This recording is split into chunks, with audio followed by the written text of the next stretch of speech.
Yo, Thought Warriors. Higher Learning is on. Live and Lathan Jr. And it's me, Rachel and Lindsay. I have a question for you. Go for it. Donnie and Ashleigh. What's up? I haven't been able to figure this question out either. It's the BP, the biracial paradox. We're back here. We never left. I just stopped bringing it up on the podcast. I'm obsessed with biracials, the way they move, where they go, who they talk to. Clearly. Who they caucus with. Is Zoe Kravitz biracial? Yes. Tell me why. Well, both of her parents are biracial. Both of her parents are black. Her parents are biracial, so therefore she is.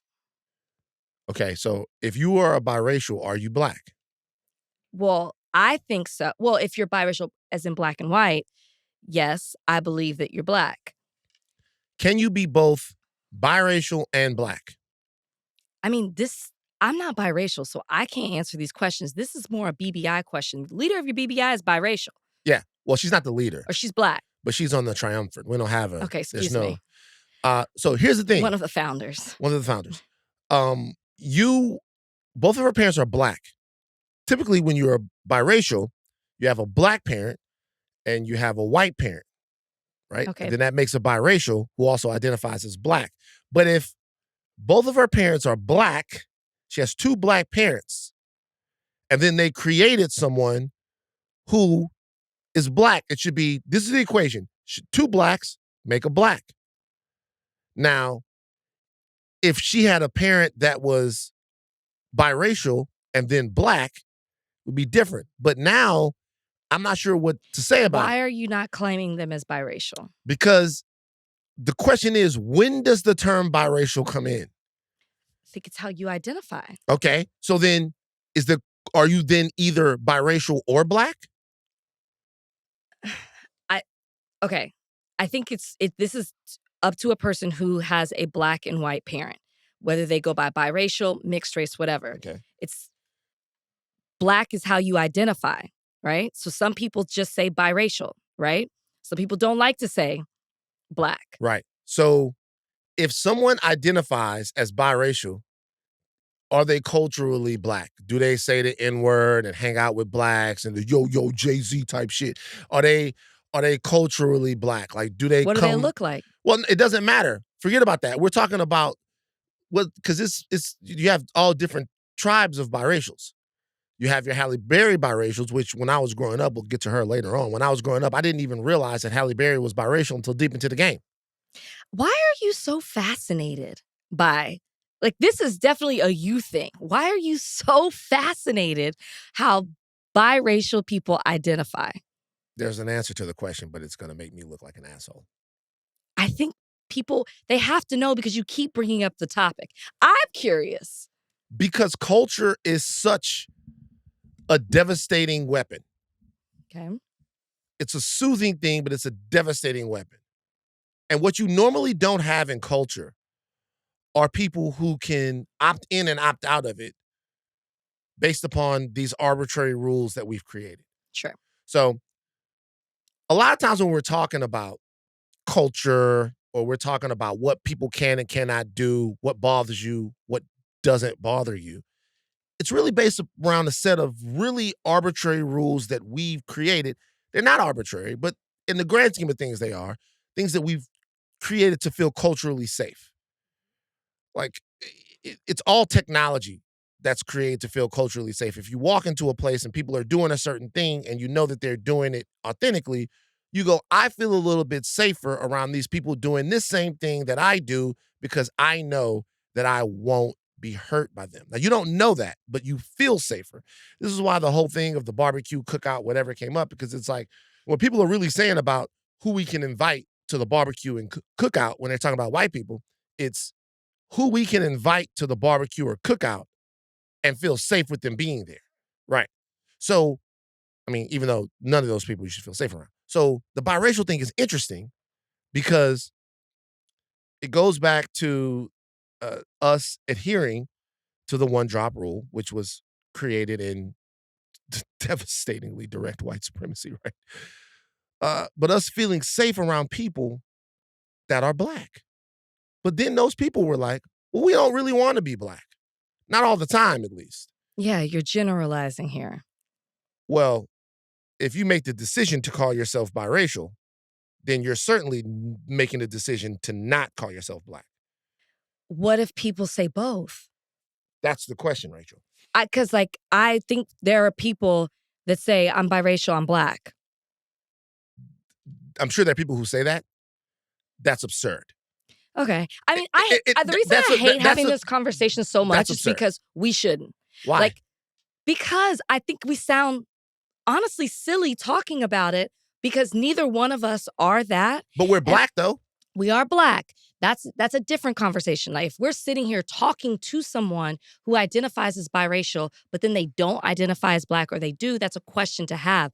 But I feel, I don't know, you love talking about it, and I feel very uncomfortable talking about it because there has to be so much generalization involved in, and everything is like, there's no objective way to talk about it because there are so many different ways that biracial people, you know, see themselves, or not see themselves, but just like, do they call themselves biracial? Do they call themselves mixed race? Do they identify as black?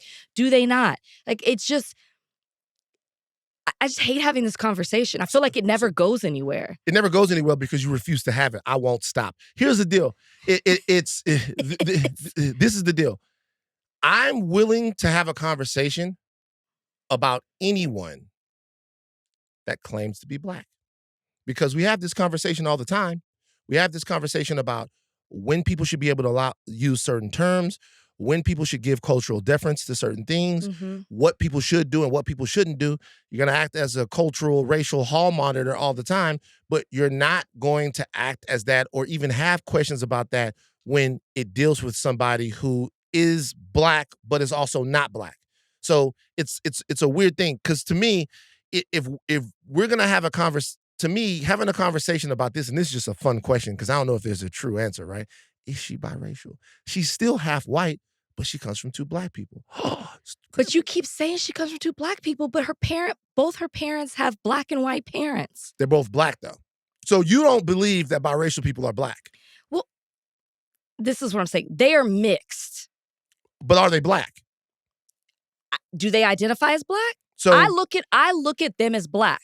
So you absolutely. So what you're saying is, when I see a black and white person, if you are half black and half white, I look at you as black. But are you black, though? To you? That is, to me, yes. So, but to them, they can decide whether or not they want to be black or not. The reason, do I think they can? I mean, anybody can do anything. The only reason I leave it open for them to be able to decide is because I have seen people who are half black and half white not want to say they're black. Does it bother you? Yes. So then you're making a determination. If it, I already said I did. I said, if you are half black and half white, I see you as black. Okay, so let me ask you a question. Since it bothers you, that's how I see you. What does it say that it bothers you? Well, what does it say that it bothers me? Yeah.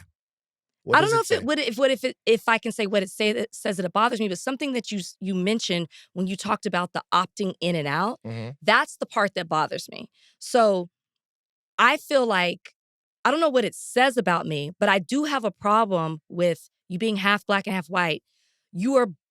I see you as black. Why are you hemming and hawing? You know what it says about you? It says that you know they're black. They're black.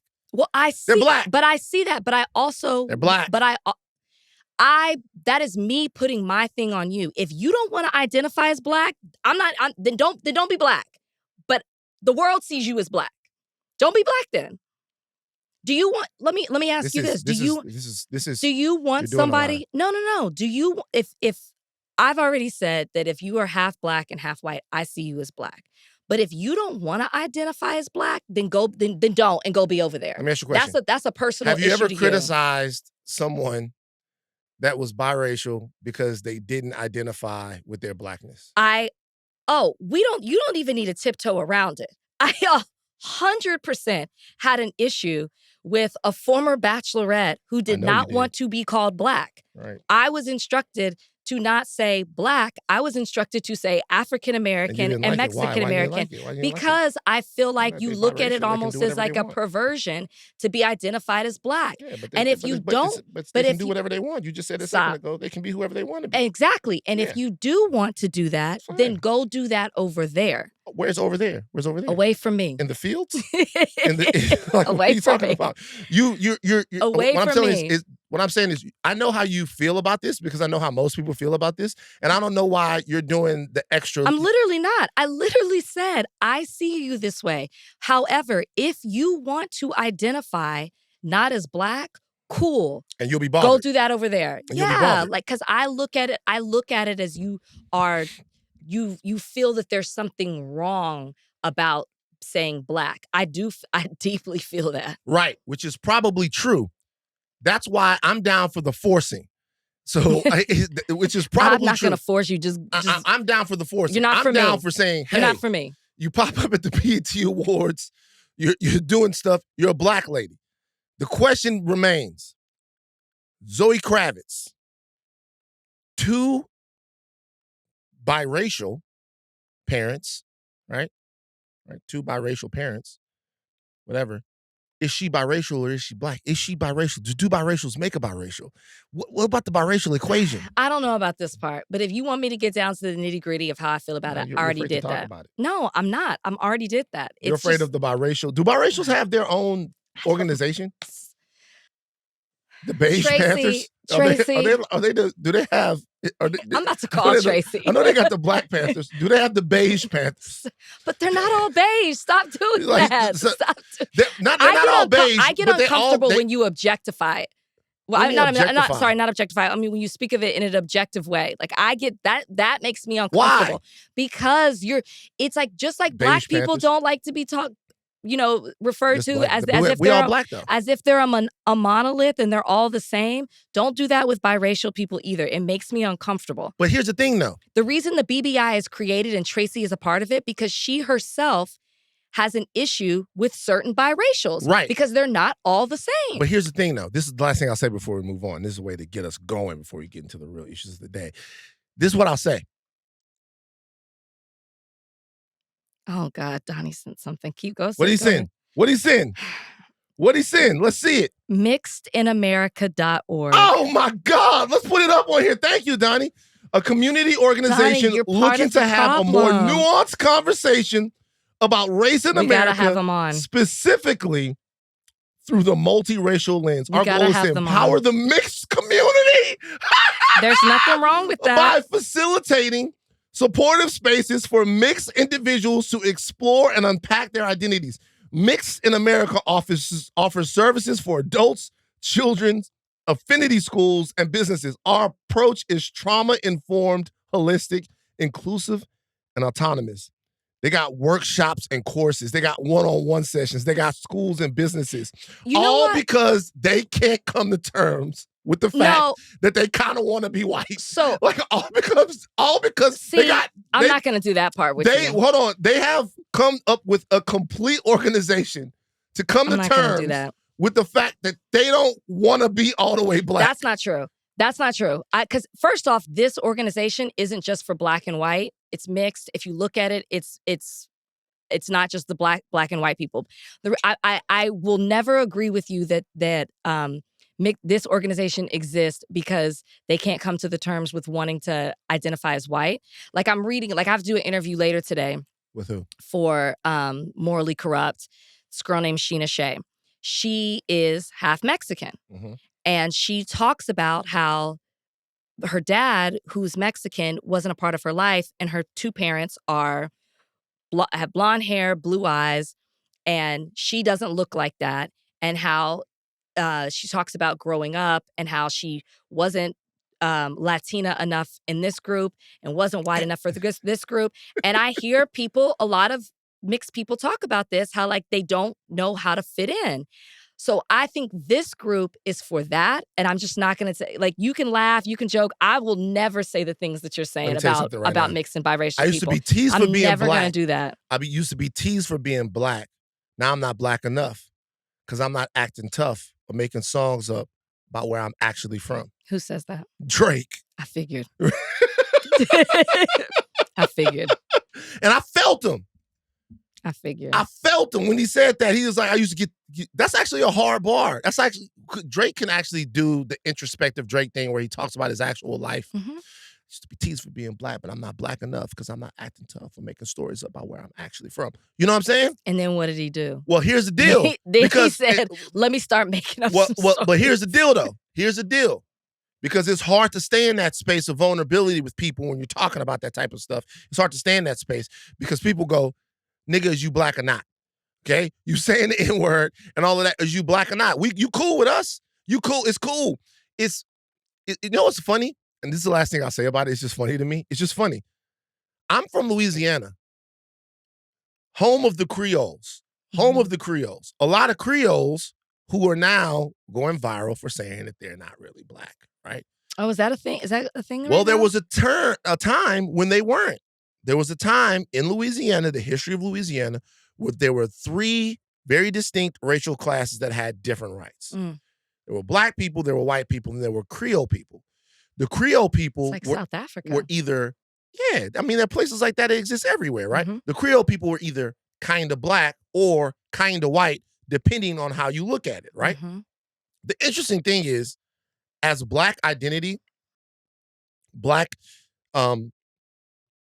diasporic unity, the idea of what it meant to be black on a global scale continued to solidify itself. Those identifications, they disintegrated because there was such strength, such power, such clarity in the identification of being black. There was no longer, even with all of the pitfalls and discrimination and oppression that came with it, there was a direct POV, a point of view that came with being black. We started to understand and the depth of great black art, great black technology, great black science, great black history, all of those things that were being denied, particularly to enslaved people everywhere who didn't really know all of that stuff about their history and their culture and all of that.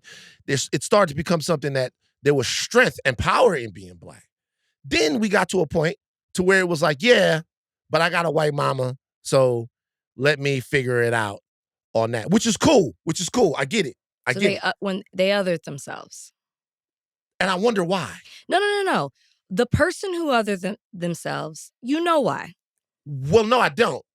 You tried to tell me I knew why. Well, no. This is what I'm saying. I know why and what they're doing, but I don't know the cultural genesis of it. So I know why they're doing it. They're doing it because they don't quite want to be black. I know why, but when I'm talking about this through the lens of a cultural determination, I don't know why after we built black culture to this amazing, beautiful, powerful thing, I don't know what happened culturally. I know what happened individually. People were like, well, I'm kind of white, so I would like to be that too. Cool, fine. But I don't know what happened individually to this group.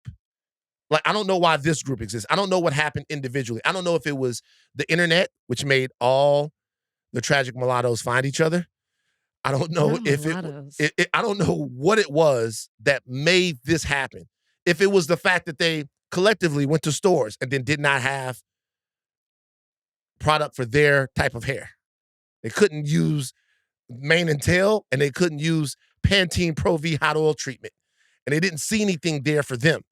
So I don't know what happened culturally. That I don't know. I do know that it is a sort of rejection of blackness. No, it is not. There's no sort of. It's a rejection of blackness. But I don't know why the cultural movement started. So that's what I'll say. But I'm always interested in it. You didn't answer the question. What was which part? I thought I did. What did I not answer? Biracial or not? Is she biracial? Zoe Kravitz is half white and half black. Rachel's made the determination about Zoe Kravitz. Donnie, what do you think? I don't have an opinion. Donnie, we've you know what? Let me just say something. I just need one biracial show per month. That's Donnie, it. you need an opinion. You need to have an opinion. I just need one biracial Lately, show you've per been month. punting. No, he punts a lot because and look, everybody punts or comes on the podcast and afraid to say a true opinion. Don't want to piss off the biracials. Don't want somebody running up to them and I honestly, I haven't thought I honestly don't care enough, I think, about this specific topic to You and me contribute. both, Donnie. I don't want to You're a waste the Thought liar. Warriors' time. You're I don't want to waste their liar. time.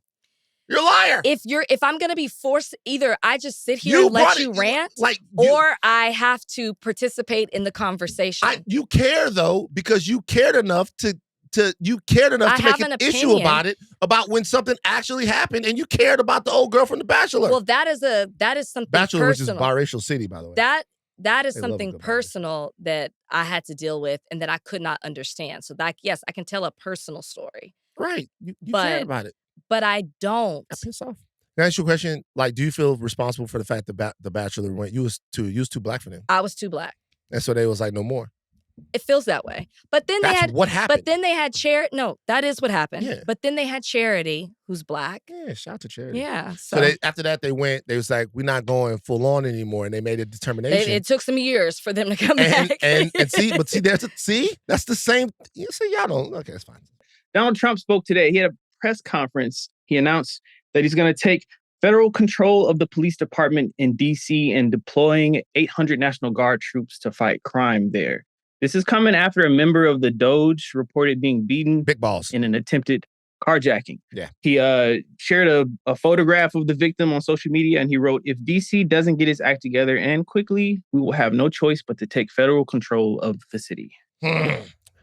Rachel. He already deployed, 1,000 National Guard? Yeah. So, Do it. I mean, there's several things at play. I think Trump has been waiting for an opportunity to do something like this. He's been threatening that about DC for a very long time. Obviously, I feel like it's unprecedented in the sense that this isn't the insurrection. You're not doing this because there's some sort of disaster or some emergency response. You're doing it based off of this. And I'm not taking away from the fact that this guy was, harmed, and justice should be taken care of in that instance, but it doesn't call for you deploying the National Guard. I also think that this is a distraction. I think this is a distraction from all the other things that Trump is doing internationally and here. And this is just another one of his things to take control in the way that he's trying to do in this term. Yeah. I mean, this is all happening now in real time. Yeah, I don't give a fuck about what happened to this guy. Shit happens to people. It happens. We're right. And it It's shouldn't unfortunate. be. Like whatever, shit happens. I will say this real quick. We don't have to say this long. Anybody that tells you that crime is one at all-time highs in America right now is just simply lying to you. You guys can do this research on your own, right? We had Cerise Castle on the show a long time ago. She was talking about the gangs inside of the LA Sheriff's Department. Mhm. Right. And I remember I misspoke on there talking about the fact that crime is up because we were going through COVID at the time. And there was a spike in crime during COVID. Of course, there was a spike in crime. Everybody knows that, right? She goes, actually, crime is down.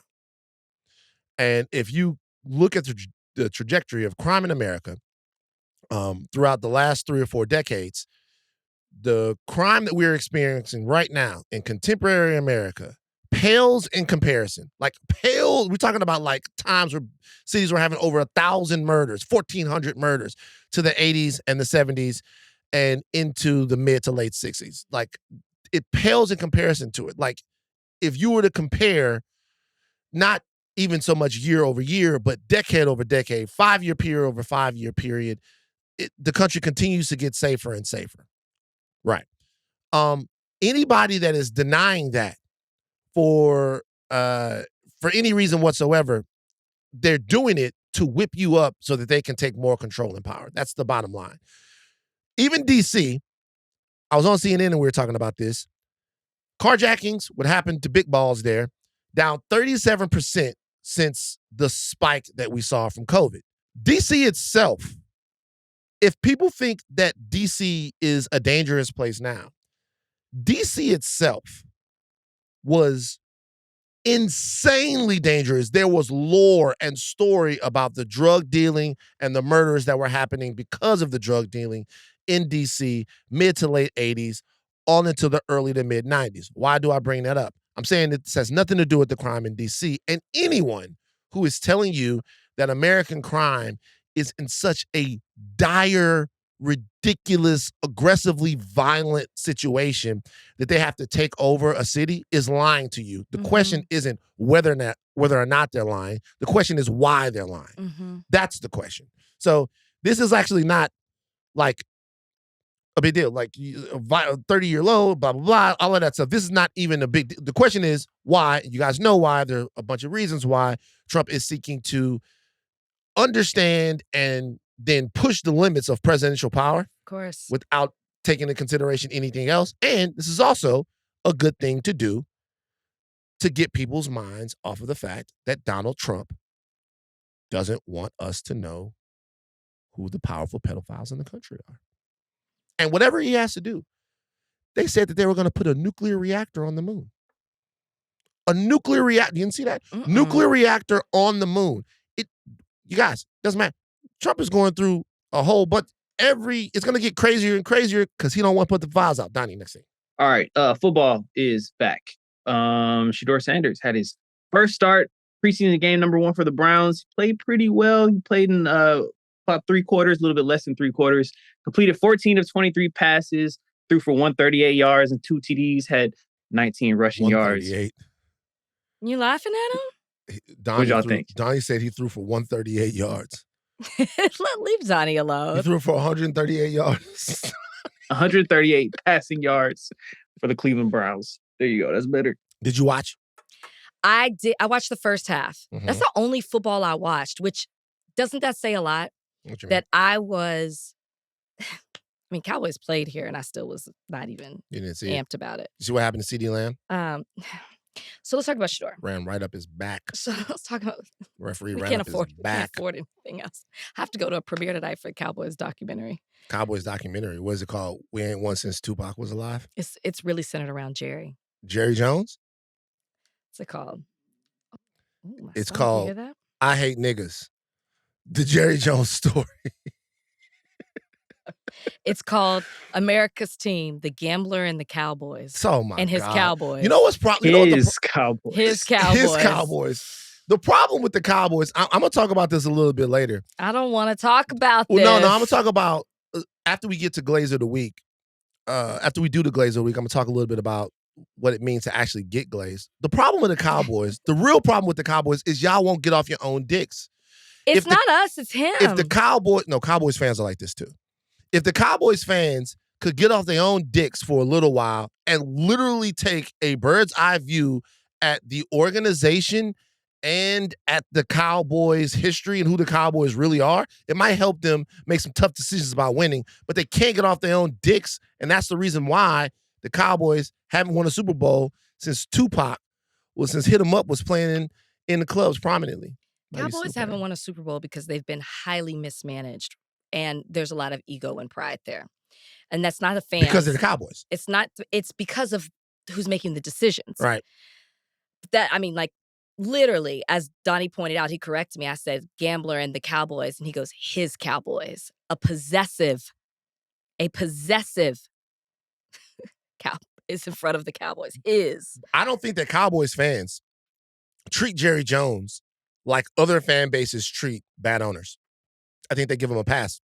I think that they revere him and they kiss a little dick. I think other fan bases that have bad owners, if you're talking about like the Knicks with James Dolan, if you're talking about the Clippers with Donald Sterling, if you're talking about it, what do you mean? Yeah, I mean, I think Donald Sterling was a bad. Before we even knew Donald Sterling was a racist, he was notoriously one of the baddest. I just don't think that you're owners. as tapped in with the Cowboys fans because I'm telling you, they are very much so disillusioned with Jerry Jones. But what all can you do?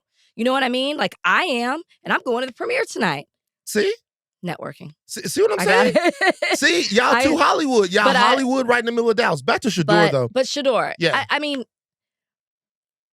to the point I was making is the only game I watched this weekend, I wanted to make sure that the moment I saw that he was playing his own music walking into, I was like, I gotta tune in at least for the first half to see what Shedeur does.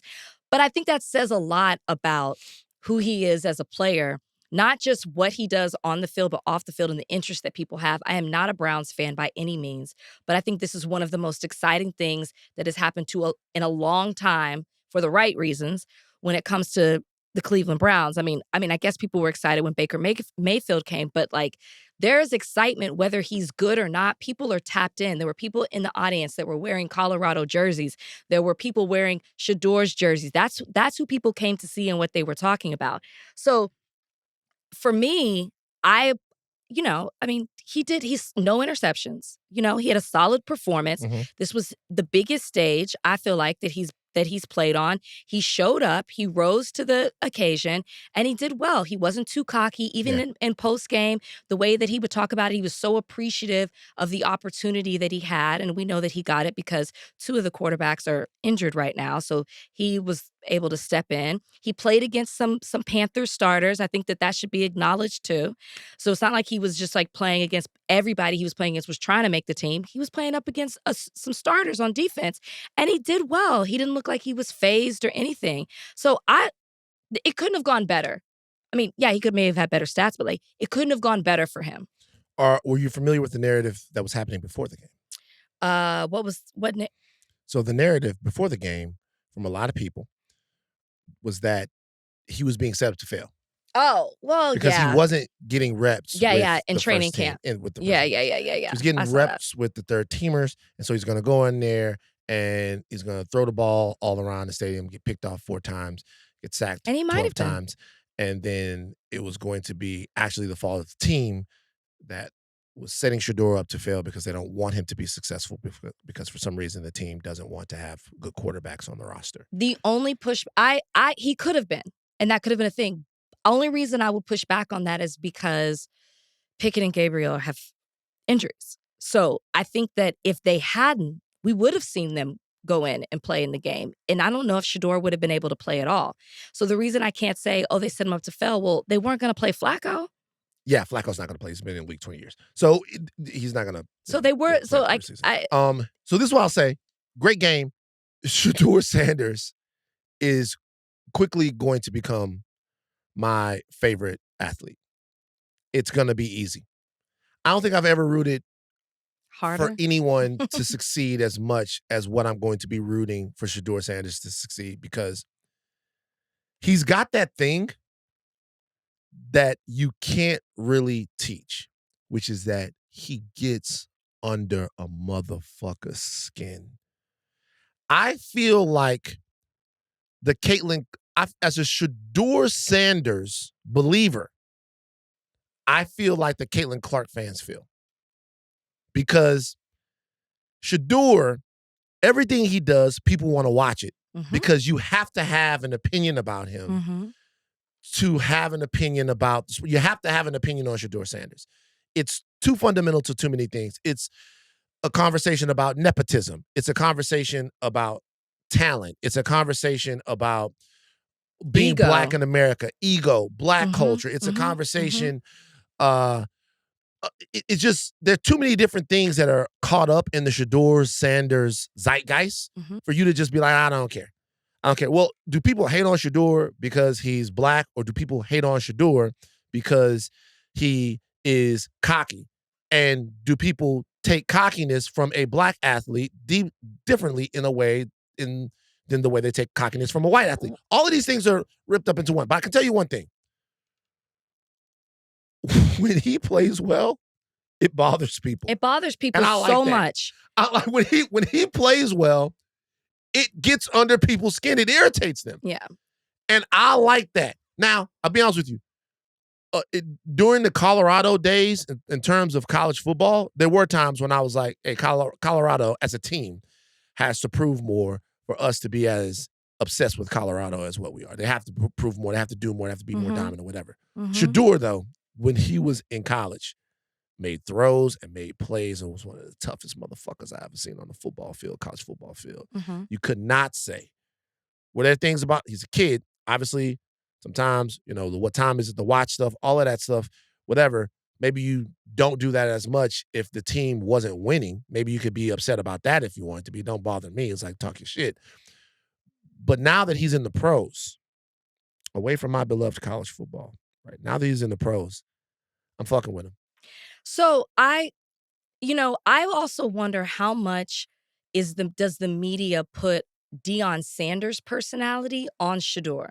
How much of it is that they're assuming because Deion's a certain way or Deion's so spoken that they're placing, oh, well, this Shedeur's just like that too. And they pick apart every little thing that Shedeur does because he's Deion Sanders' son, and they just assume that he's going to do things just like Deion. I think that there's an unfairness that exists between it. But I'm like you, between the two, I'm rooting for him. I want to see him do well. I think him going in the 5th round was the best thing that could happen for him because he's never been in this type of position before. And it's kind of fight or flight of situation for him. Like I think it is empowering him to do better and to be better and to prove people wrong. Can I be honest with you? Can I stop you for a second? Mhm. Jump in as I customarily do. That's actually not true. Which part? He's always had to prove it. It's not like Shedeur Sanders came out of high school and he was a top 10 ranked. This is another part of his story that people don't really pay attention to. It's not like Shedeur Sanders came out of high school and he was a 5-star, top 10 ranked quarterback that could go anywhere he wanted to go and do anything he wanted to do. That's actually not true. Shedeur Sanders came out of school, and I think he was going to Florida Atlantic had it not been for Deion taking the job at Jackson State. Shedeur Sanders was not a blue chipper by in any way, shape, or form.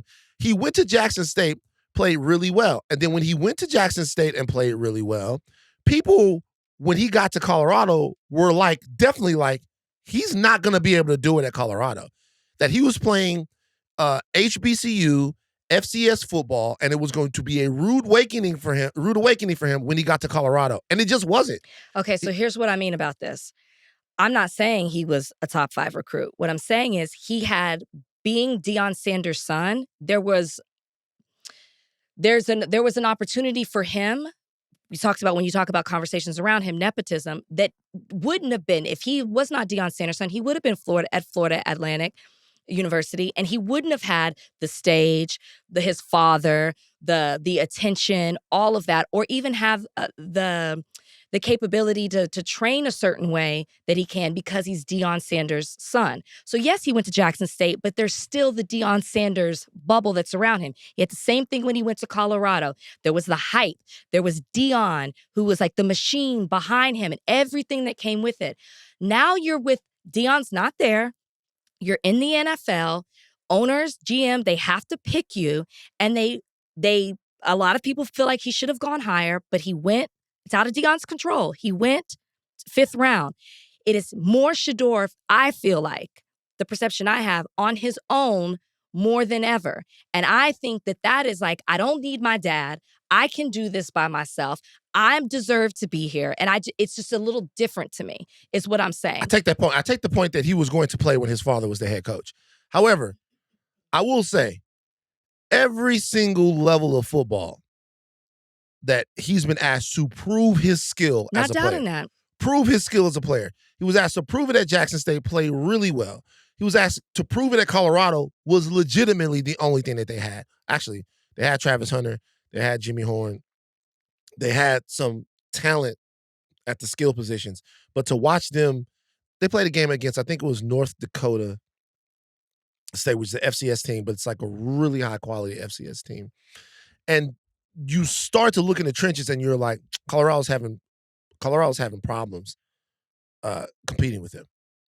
Like Colorado had nothing in the trenches. Mm-hmm. They had nothing on really the backside of the defense either, right? So what I'm saying is he has, as far as a football player, he's proved it whenever he's gone. Wherever he's gone, he's proved the fact that he's a quarterback that can stand in there and make plays and make throws, and he's very tough and a good leader. He's proved it wherever he's gone. Whether or not he gets a chance to prove it in the NFL won't have anything to do with his dad. That's true. However, I will say this. Another thing, he acts like Deion Sanders. And that's not as bad. Yeah, he is. To me, he's not as bad as Deion. I'm not like saying Deion. he's not. He doesn't have. Man, I'm not saying Shedeur, he's not cocky, but he ain't Deion. Shedeur, he, and I think that's another thing. Deion Sanders was a can't miss, once in a generation athlete. It's a joke how good, how naturally gifted Deion Sanders was. So when you have somebody that's running like a 4.1, 4.2, 40-yard dash, who can play baseball, who can play football, who can do anything, who can play for the Yankees, who can play for the Braves, who can play for the Hawks, who can do all of this stuff, you sort of get not the Hawks, the Falcons. Who I was like, so he played basketball now? I was just gonna let you have it. I was gonna let you have it. I was like, Deion once said that he could get 11 points a game in the NBA at his athletic height, and I'm not so sure that I don't agree with him. So way to back up the Hawks claim, but keep going. I just made a mistake. But when you look at the entire deal, you understood Deion's cockiness. Sure. And I think a lot of times we always, if you are really cocky but really special, we deal with it. A lot of people have a problem with Shedeur, probably still have a problem with Shedeur, because he is being cocky and incredibly confident, and it seems as if he's doing that because he is Deion Sanders' son. Right. Some of it for sure. He learned it. He learned it from his father. Yeah. Right? He learned it, and there's nothing that America likes to do more than humble a nigga. Yeah. That's America's favorite pastime. America's favorite pastime is not the sport that Deion played. It's not baseball. It's not football. America's favorite pastime is humbling a nigga. Let me come show you why you ain't what you thought you was. And when they don't get the chance to do that, I like it. So I want Shedeur to throw for 3,500 yards this season, 19 touchdowns, 9 picks. I want him to keep waving the fucking watch in their face because I want them to be mad.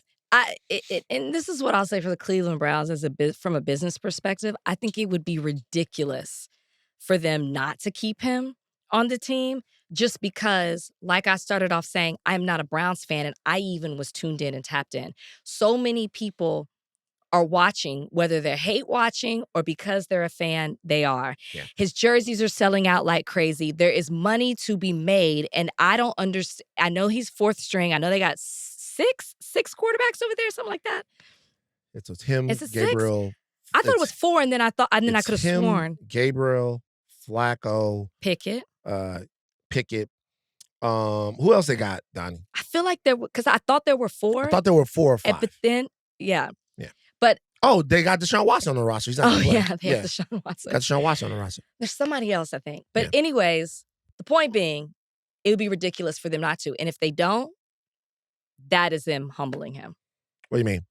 If they don't keep him, it's because they're doing their favorite pass. Well, he's got to earn it. He's got to play his way on. So if he would have come out here right now and thrown for... I'm saying after this game. If he's going 7-19... So you think with this game he's earned a roster spot? So I don't want to put too much weight on one game, but at least he's shown you what he can do in the pros. Before that, you couldn't say that. So he could have a bad game the next week. They could decide, and then the other 2 weeks, they could decide not to play him because Gabriel is healed off this hamstring and Pickett or whatever. They might put them in. I still think he did enough to say he can do it. He was calm, cool, collected. He's played now. They should keep him on the team. I would have to get an NFL guy on here to know exactly what gets you on the roster, particularly at quarterback. But I would, if I was the owner of the Browns, I'd keep him just because it gets people going, man. You know what I'm saying? Yeah. I know, but I don't know. I can't say that for this one game that he's earned a spot in the NFL. You would think that this would go a long way, but I don't know. I think that with the other stuff. I will say this. Man, Shedeur, don't let us down, bruh. You can't do it now. Now, before, I wasn't. After watching this game, after watching a lot of black media, they pre-baked the Shedeur situation. They pre-baked it. They were like, they put him in a position to fail just in case he didn't do well. Of course. But then he even fucked over them by the fact that he performed well. Actually, if you said that they put Shedeur in a position to fail, he actually fucked over you most of all. Because he went out and he was like, "Now, speak for me, nigga. Like, you don't know what I got to speak to talk for me, nigga. I'm Shedeur." Don't talk for me, nigga. I go out there and I ball. You don't speak for me. Whatever has to happen. Did you see when he was talking to the guy after? It's like, you don't never say nothing positive for me. Yeah. That's Dion. That's Dion shit. I loved it. Dion, Dion, and we should say this. Prayers up for Prime. I hope that Deion Sanders is covered by God in his walk back to health. He's healthy. He's going to be coaching. Prayers up for Prime. We should say that. But one of the funniest moments of, I think it was either last college football season or the college football season before, Deion's giving a press conference. Thinking maybe it's after they beat TCU. So maybe it's the first season. And Deion goes, the guy stands up and he asks Deion a question. He goes, you believe now? He goes, believe in what? And he goes, oh, you don't believe. I'm watching the press conference. I'm like, the dude is a sports writer. He's not supposed to believe in the team. The belief in the team, that's a conversation you have with your center or your offensive guard or your tackle. You're not supposed to ask the press, like, either you believe in us or you don't believe in us. It's their job to not believe in you. It's their job to look at what they're doing and then what you're doing and then report on it. So that was funny. That Deion demanded belief from the press. It's funny. It's funny, but you can do that when you're Deion Sanders. And now Shedeur did. Shedeur, after he went and got in the guy's face, like, hey, man, you write something positive about me. Shedeur, don't worry. Just keep being you. I'll say this before we move on. I was at the Falcons game on Friday, and they played the Hawks game, and when they played the Browns' highlights, you would have thought that the Falcons had scored a touchdown. The crowd got like super hype. I get that's where I got drafted, but the league-wide hype, I think, is real, at least the black folks. Yeah. Let's talk about one of Rachel's favorite politicians, Nancy Mace. Rachel supports Nancy Mace. Representative Nancy Mace had a town hall in South Carolina recently where she was touting her role in these recent infrastructure upgrades that have been happening across the state. But as the reporter in this clip points out, she opposed that bill, the Inflation Reduction Act, as long as you're giving it away. Okay. All right. Go ahead. Before we play this sound, this is one of the most important political clips that I can think of in the last 3 or 4 years. I swear to God. I'm dying to hear your reasoning for saying that. I swear to God. Donnie, play the clip. I noticed that one of the accomplishments, the things you were touting was the I-5 What was the exit along Point Road? Yeah, not the interchange. Yeah, but that funding came from the Inflation Reduction Act, which you will yes. Right. Is that an accomplishment? Is that something you can tout? No, absolutely. Absolutely I can tout that. And you're a raging Democrat, so raging leftist with that kind of questioning. And I would say as a woman, like, you might want to think about how you view other women and how you treat other women, the way you question them, because women are going to lead this country off the brink, and conservative women. The first female president of this country is going to be a conservative woman, not some liberal like you. What? Okay, so let me tell you why. That clip right there encapsulates political dysfunction better than anything I can think of recently. All right. Nancy Mace comes out, says something that is counterfactual. She is confronted with fact.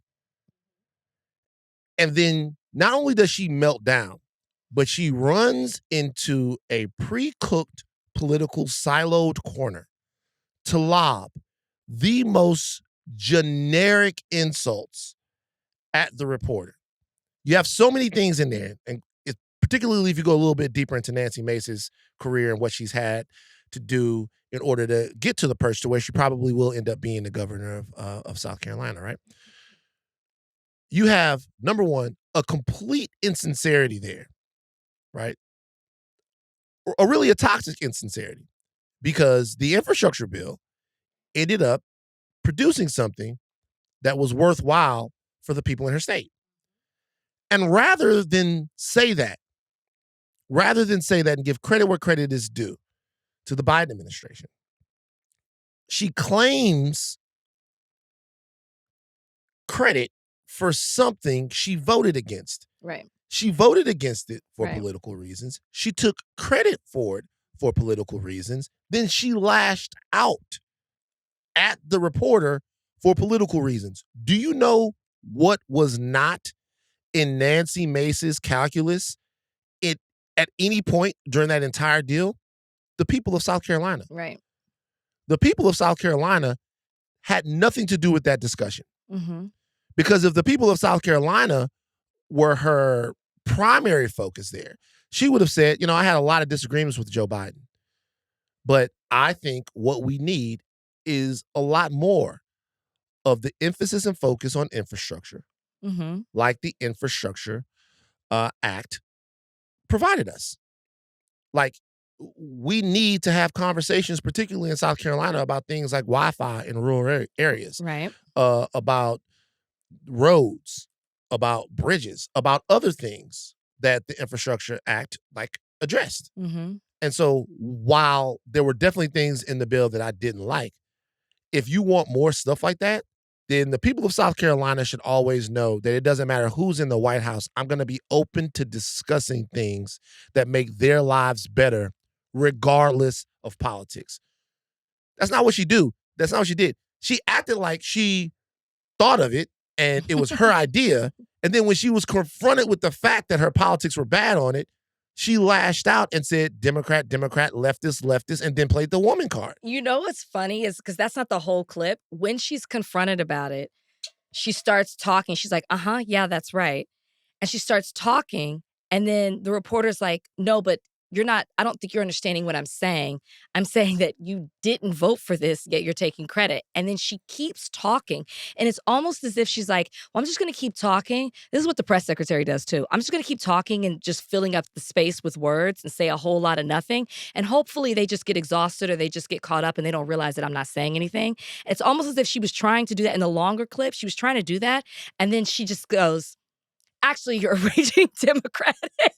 Like, I have no defense to it. Actually, I'm just going to your point, go back and talk about to the talking points that I know that my base will hang on to and not realize that I did the whole, as they say in the campaign, the switcheroo, where I'm like, it's the more you've seen that movie. Yeah. I love when I can make a movie reference. The more I think about what is happening in this country, it's like who knew how relevant that movie would be? Because we are literally seeing Will Ferrell, that type of politician, throughout the Republican Party. But I will say it's important for people because, as you said, she will most likely be the governor of South Carolina. It's like when I was watching this clip, I thought, well, here we go again. This is another episode of this person stands for absolutely nothing. Nancy Mace is a walking contradiction. She's a walking hypocrite, and she'll say whatever she needs to say to solidify her base or satisfy her base and to make them happy. She used to stand for LGBTQ plus rights. Now she's made it her mission to speak out against the trans community.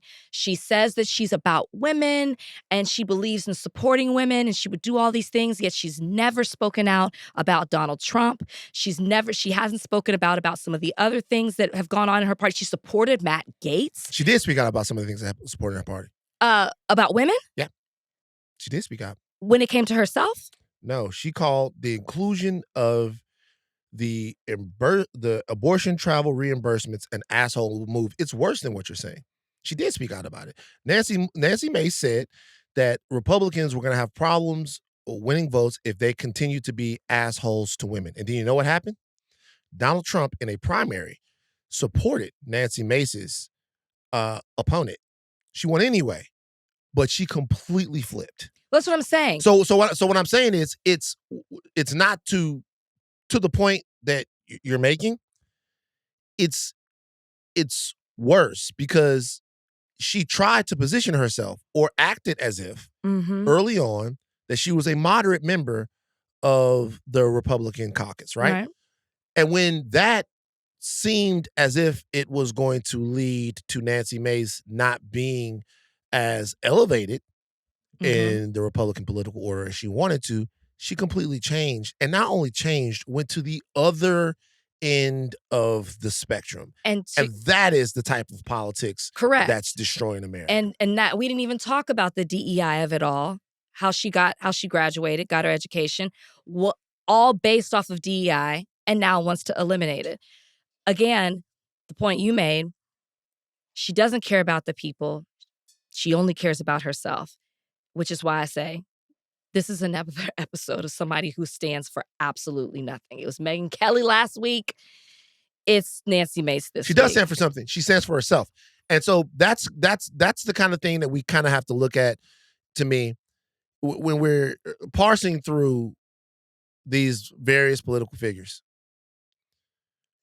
You literally need, you guys, ask yourself this about the politicians that you claim to like. Seriously. Do they have 3 policies, 3 that rock the boat of the status quo? Are there 3 things that you can point to that they support that put you before them? You before them. That's it. Forget about how it's going to make them look with their party cohorts, with how it's going to make them look like with the audiences on the Sunday shows. Forget about any of that stuff. Can you point to 3 things, the politicians that you like, that put people first? People first. Mm-hmm. Like, it doesn't matter what the drug companies are going to think. It doesn't matter what the defense industry is going to think. It doesn't matter what fucking Israel is going to think. Do they have 3 things that you can say, at least I know that this person cares about this and is willing to be unpopular with the political class if it affects people's lives? And if they change up based upon what's good for them politically, which you're going to find if you do any type of research into a lot of national politicians, that is their MO, that they change and sidewind based on opinion polls and based on what is going to get them closer to whatever brass ring that they are chasing after. If you see that, which you'll see that in a lot of people, then start thinning out the groups and the people that you are loyal to. Mm-hmm. And this doesn't matter if they're black. It doesn't matter if they're on the left or on the right. It doesn't matter at all. The only thing that matters with people that you've entrusted this much power to is whether or not they're sincere. It's legitimately the only thing that matters. This answer from Nancy Mace should be disqualifying. Mm-hmm. It should literally be that you cannot vote for her. You cannot vote for someone that insincere. She doesn't give a fuck about you. She didn't care enough to vote for something that impacted and improved your life. And even when she was wrong after the vote, she doesn't care enough about you to say, I should have voted for it. Right. Which means that she'll do it again. Yeah. So, I was so, not even, I just watched it and I was like, oh. I don't know why. This is what they do. Yeah. This is what they do. Donnie? This is, what's going on here? Don't say this is a Rachel thing. This is a Rachel one right here. Let's get into it. Halle Berry's, her first ex-husband, David Justice, he was on the All the Smoke podcast and he spoke about what led to their divorce. It really wasn't a lot of negative attention until I decided to leave her in 1996. I remember Halle saying to me, hey, she asked me to marry her after knowing me for 5 months. So I'm looking at my mom, and I'm a Midwest guy. So in my mind, I'm thinking a wife at that time should cook, clean. Traditional. And then I'm thinking, okay, if we have kids, is this the woman I want to have kids with and build a family with? And at that time, as a young guy, she don't cook, don't clean, don't really seem like motherly. And then we start having issues. That's the whole clip? Yeah, that's it. You set me up for these gender war conversations. Everybody was talking about this. I, as a single person, I pray this type of man never finds me. Mm. I really do. I don't know if it was Matt or Stack that said it, but one of them goes, as he's talking, traditional, which is what David Justice is describing. He described, when I listened to the things that he said he wanted and the fact that he said that he looked at his mom, he says that he wants a mother, not a wife, not a partner, not a companion, not a lover. And when he talks about Halle Berry, I don't think we heard it in that clip, but he talks about Halle Berry and he talks about how, in hindsight, she really, really loved him. And when you're saying that, and he's like, and he felt, I don't even know if he said he felt bad, but he was like, I know she really loved me and I wasn't ready for that. Well, then you should have chosen not to be with her. If you recognize that she wasn't the traditional wife that you wanted, then you should have never married her, but you did it and you said, okay. And now, I don't know. When I watch this clip, and the reason I say I pray this type of man doesn't find me for two reasons. One, because I do want somebody who looks at me more than just a mom. And I feel like that is an issue with a lot of women as they're dating. These men, there are a lot of men, let me try not to generalize, there are a lot of men who want you to step into that motherly role. They want you to take care of them just as their mother did. They want you to coddle them in those ways rather than looking at you as somebody who you're building this partnership of life with. And it's hard out there. And that's why a lot of women, I think, these days are finding it not just hard to date, but why they choose to be single, because that is not who they want to be or spend the rest of their life with that type of person. And then the other part of it, I say I wouldn't want a man like David Justice, as I hear him talk about this, is because knowing in hindsight that Halle Berry loved you a lot, knowing that you weren't ready to get married, you seem more focused on the fact that people still attribute, because Halle Berry came out and said that she was abused by a former boyfriend, and he has come out multiple times and said that wasn't me. But Halle Berry has never said, by the way, I wasn't talking about David. She's just let She's never said who it was, yeah. She's just let people think what they want to think. And a lot of people, because he was so public, have attributed that to him. He seems to this day more worried about that than maybe some of the things that he did wrong in the marriage. And that's troubling to me. I'm not saying he shouldn't be bothered by the fact. That's troubling to you? Well, I'm not saying that he shouldn't be bothered by the fact that he's being wrongfully accused. He's saying that. We don't know what the true story is. He says he didn't do it. She hasn't said anything. I have no idea. So, we do know she had a restraining order against him, though. I will say that. She got a restraining order against him when they were getting divorced, and she said that at one point he came over to the house and he stood outside the house trying to get his stuff, and he stayed there for 4 hours. She said she didn't feel safe. She said she didn't feel safe. Yeah. Then he responded then at that point that said that I've never done anything to make her feel unsafe with me. He addressed this in 2015. And when he addressed it in 2015, again, in a different, David, he should probably let this go, right? Because but he addressed it in 2015. And when he addressed it in 2015, Halle Berry's people came out and said this. They said that David and Halle have been friendly for years. And that they didn't understand why David Justice was dredging all of this stuff back up. And this is my point. I will say this, though. If people thought that I beat or anyone beat on a former spouse, and I was even the celebrity that Dave Justice is, I would have a great deal of problem letting that go. I'm not saying that he shouldn't have a problem with being. He's saying he was wrongfully that allegation has been wrongfully placed on him. If he says he didn't do it, I shouldn't say it like that. He says he didn't do it, and if I didn't do it, I would also be like, by the way, this didn't happen. Well, she also never has said that he did it. By the way, I don't know what happened. That's my point. We don't know what happened. We just know that they've been friendly for years. He continues to talk about it. I'm like you. If I felt I was being accused of something I didn't do, I would mention it too. My point is, why I say what I don't like is the focus. I felt like, they're asking him about what went wrong or what happened.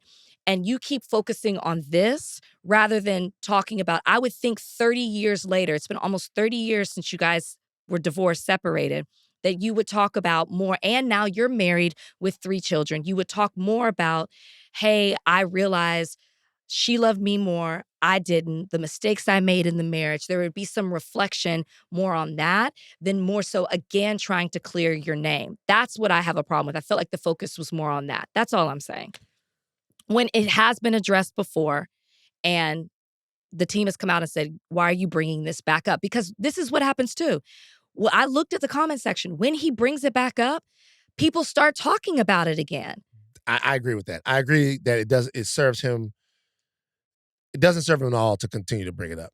But my biggest problem is the traditional stuff. Like, these men gotta stop looking for a mom and look for somebody who is, if you want them to be like your mom in the sense of morals and values and family oriented and things like that, I understand it. But looking for somebody to literally, I'm an adult now. I've grown out. I moved out of the house. I need somebody to fulfill the mom role for me now that I'm not living with my mom. I don't like that.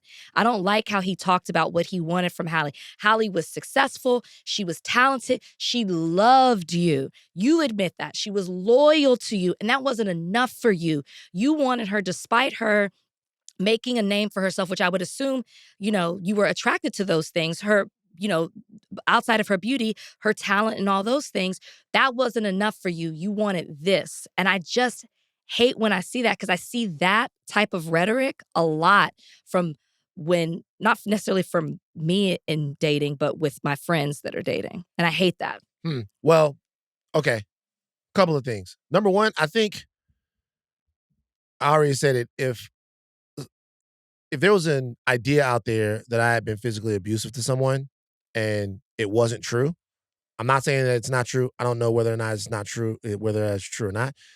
If that were out there about me, I don't think I would ever be able to let it go. It's like, just to let you guys know, I'm not the guy, because this goes back to a story. Halle Berry says that she was with a boyfriend at the time, and the boyfriend hit her in the side of the head, and it caused like 80% hearing damage to her. She it fucked up one of her eardrums. He bust her eardrum. Christopher Williams, he had it put on him, and then Christopher Williams came out and said, it's not me, and then he put it on Wesley Snipes. And so whatever this is about the abusive boyfriend to Halle Berry, it's been jumping around, and then it did jump around and settle on David Justice. And part of that was because of the restraining order. Yes. Because you connect these things, she filed a restraining order because she felt unsafe, to there was a boyfriend that hit her. These two things must be, they must be dancing with each other. But nobody knows, because she's never really named the person, and she's never really said who it's not. She's never said, oh, just to let you know it's not Wesley Snipes. Oh, just to let you know Christopher Williams never did this, at least to my knowledge. She's definitely never gone, hey, just to let you know it wasn't David Justice, right? So, him, if he didn't do that, then I would be like, hey, at some point it would be awesome if everybody thinks that. But she doesn't owe him that either. I guess I don't know who owes who anything. But whatever, that would be hard to get over. Secondly, I think that he was trying to do what you want him to do in this clip. You just don't like what he said. He was trying to do what? He was trying to tell the reasons why they weren't a match. Like, he was trying to go into, this is what happened between me and Halle Berry and why the relationship didn't work, which, by the way, why we didn't work out is always going to be one of the funniest questions you can ask any one person when the other person isn't there. Whenever I am talking to anyone about their relationship and they're telling me about their relationship, I reiterate in the conversation over and over and over in the conversation, just so they know. I'll say, hey, yeah, that's what you say. Remember, I haven't spoken to them. Let me tell you something. If I decide to get on this podcast and talk about my divorce, don't do that to me. Oh, I'm gonna have to. Number one, I was first of all, that's different though. I was there for a couple of things, and I kind of know some of the things that happened. But I'm just gonna be real with you. Don't do that to me.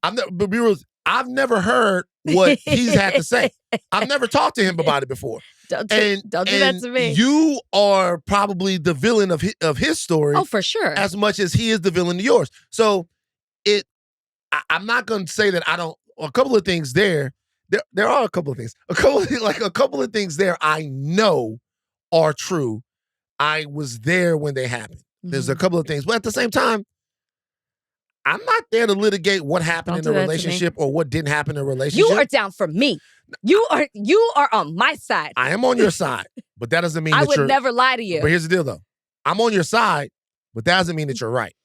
I would will never be on, lie to you. I will be on your side, right or wrong. You know what, though? So it doesn't mean that you're right just because I'm on your side. You know what, though? What I would never take away from him, and I'm sorry, like we're deterring, but what I would never take away from him is I am sure I did things that made him feel a certain way. What I say when I would say don't say that to me is I would never lie to you in the sense that if I am telling you an event that happened or something that happened, I am telling you the truth. Now, what I can't say is, oh, you know, something I did made him feel insecure or made him feel emasculated. Wouldn't take that away from him. Right. That's how he feels. I'm talking about if I'm like, hey, this happened. No, it happened. But I'm sure it did. But even that event in the way that happened, it's kind of like there are multiple perspectives on how that event made people feel. Even if not how it made it feel, factually what happened. Factually what happened. There's still all kinds of other things when you're talking about matters of the heart. Guess we'll never be talking about it here. You can talk about it because I'm not going to say nothing. It's not up to me. When you're telling your truth to the audience, it's not up to me to come back here. That's not a conversation between me and you. That's a conversation between you and them. Like if I feel like if there's another thing just with me, don't call me to talk about the shit unless you want me to give you a bird's eye view. And if you do want to do that, just let me know at the beginning of the conversation, hey, Van, I don't need your input. I just need somebody to talk to and put emotionally hug me. I can do that. But if you don't say that, I'm going to be like, I don't know, man. Now, listen, let me tell you what could have happened there, right? But if you tell me you just need to get it off your chest, I'm good with that. But I'll say this about David Justice, and we'll go back to this. It's like he's saying that he needed a mother. He needed someone who he could envision as a mother. Well, while I don't need that, I don't need somebody who I can envision as a mother. Because I assume something. I assume that both motherhood and fatherhood are transformational experiences. See, I don't think mothers are born. Like, I don't think that. You don't think you're born with a maternal instinct? No. No and yes. I think everyone has it. I think some people are better mothers than other people, right? Some people are better fathers than other people. But I think if that weren't true, it would have been really hard to make this many people. If it weren't true that people have children and then have an instinct and a pro-evolutionary thrust to take care of those children, to bond with those children, to prioritize those children, just from a scientific standpoint. Forget about like all of that other stuff. It would just been very difficult for us to live and survive as long as we have without that being a thing, right? I watched this video a couple of days ago, and it was a mama bear. And she was walking around with her cubs. And another bear was hanging out in the area. She chased this bear off. Chased him off viciously. And you know what? That bear that she chased off was her son. He was from an earlier litter that she had had, right? It was her kid. It's her son from an earlier litter that she had had. He actually, when I was reading the entire thing, probably just felt like he wanted to say hello to his mom. Like probably feels still some kind of attachment to his mother. However, sometimes male grizzly bears, eat their young. So she looked at him and she goes, I don't know what you're going to do. Get the fuck away from here. And she was still a lot bigger. He hadn't quite matured yet. So he ran, right? She's being a mom. Mom's mom. Women become mothers. Women are always women. They are always mothers. Women become mothers. It's a thing, right? Babies make women mothers, not society. A baby comes and it's like, oh my God, this baby represents the furtherance of my line and the human species. I love this baby. There's nothing special within a woman that makes her decide, oh my God, I'm going to be a mother now. There's nothing like, it's not a thing that, there might be women who are more committed to motherhood, but we're here to make children. There might be women who go, there might be some women that go, hey, the one thing I want to be in life is a mom, to have more kids. And maybe some guys need that. Maybe some guys want that. But the baby comes and we love the baby and we protect and take care of the baby because that's what we do. Mm-hmm. It's not a stat, right? It's not a stat. If he couldn't see that in her before there, it's just because she had these other things that didn't make, really, it wasn't about the kid, it was about him. He wasn't talking about the kid. So, but by the way, if he needed somebody that was more fixated on him or more about him or more, that's his shit. It's an athlete trait. Like that's, if that's what he wanted in a relationship, that's his thing. Do you know how many women But I that's know what I'm saying. Don't marry her then. He saw that in her before he married her. That's what he was saying. He Right. saw that she wasn't those things. Well, he saw it and they got married and then it didn't work out. And then when you ask why it didn't work out, he actually says in the thing, he goes like, I don't feel like what he said in and of itself, I feel like it really, a lot of the women who are bothered by this, they're bothered by it because it's Halle Berry. No, I'm not. He says in the clip at one point that she didn't cook, she didn't clean, and he says something about she didn't have maternal instincts. Well, she's not for him. But it's unfair, and you kind of alluded to this, or you said it. It is unfair to look at a person who's doing her career and, succeeding in that and working hard in that way and think she doesn't have maternal instincts because I don't see her doing those things. That's so unfair. Just because I'm focused on my career doesn't mean I don't have maternal instincts. I agree because I don't. That's why I'm saying it's a problem to make that assumption. But like all of the things that he's saying, there are women like that. Yeah. So go find one of them. Yeah, but I know I'm talking about the problematic nature of what he said. What's problematic about it? You can't look at somebody who's focused on their career and say they don't have maternal instincts. Well, I don't think that that's even a real thing. Maybe is that that's wrong? That is what he's basically saying. I saw her focused in this and she wasn't wife material. That is not fair to do that because as a person who's focused on their career, when I'm with somebody, that's why I have a problem with it. When I'm with somebody, you do see more of those things with me, but you're not, but like, it's not necessarily a priority, or maybe this right now I'm focused on, in her case, a movie, or I'm working on this, but it doesn't mean that I'm not a wife material because I'm not doing it in the way that you want it. You're or not as wife much material as you want. to everyone. Correct. I might not be for everyone, but he made a general statement. Because she doesn't do this, she's not wife material. For him. But a lot of men do that. And I think that you see one thing and you think you're incapable of possessing some of the other qualities that you want, which is unfair. I hear sisters talk about this all the time, and they say they don't want to have to like build a man up. They don't want to have to see potential in a man.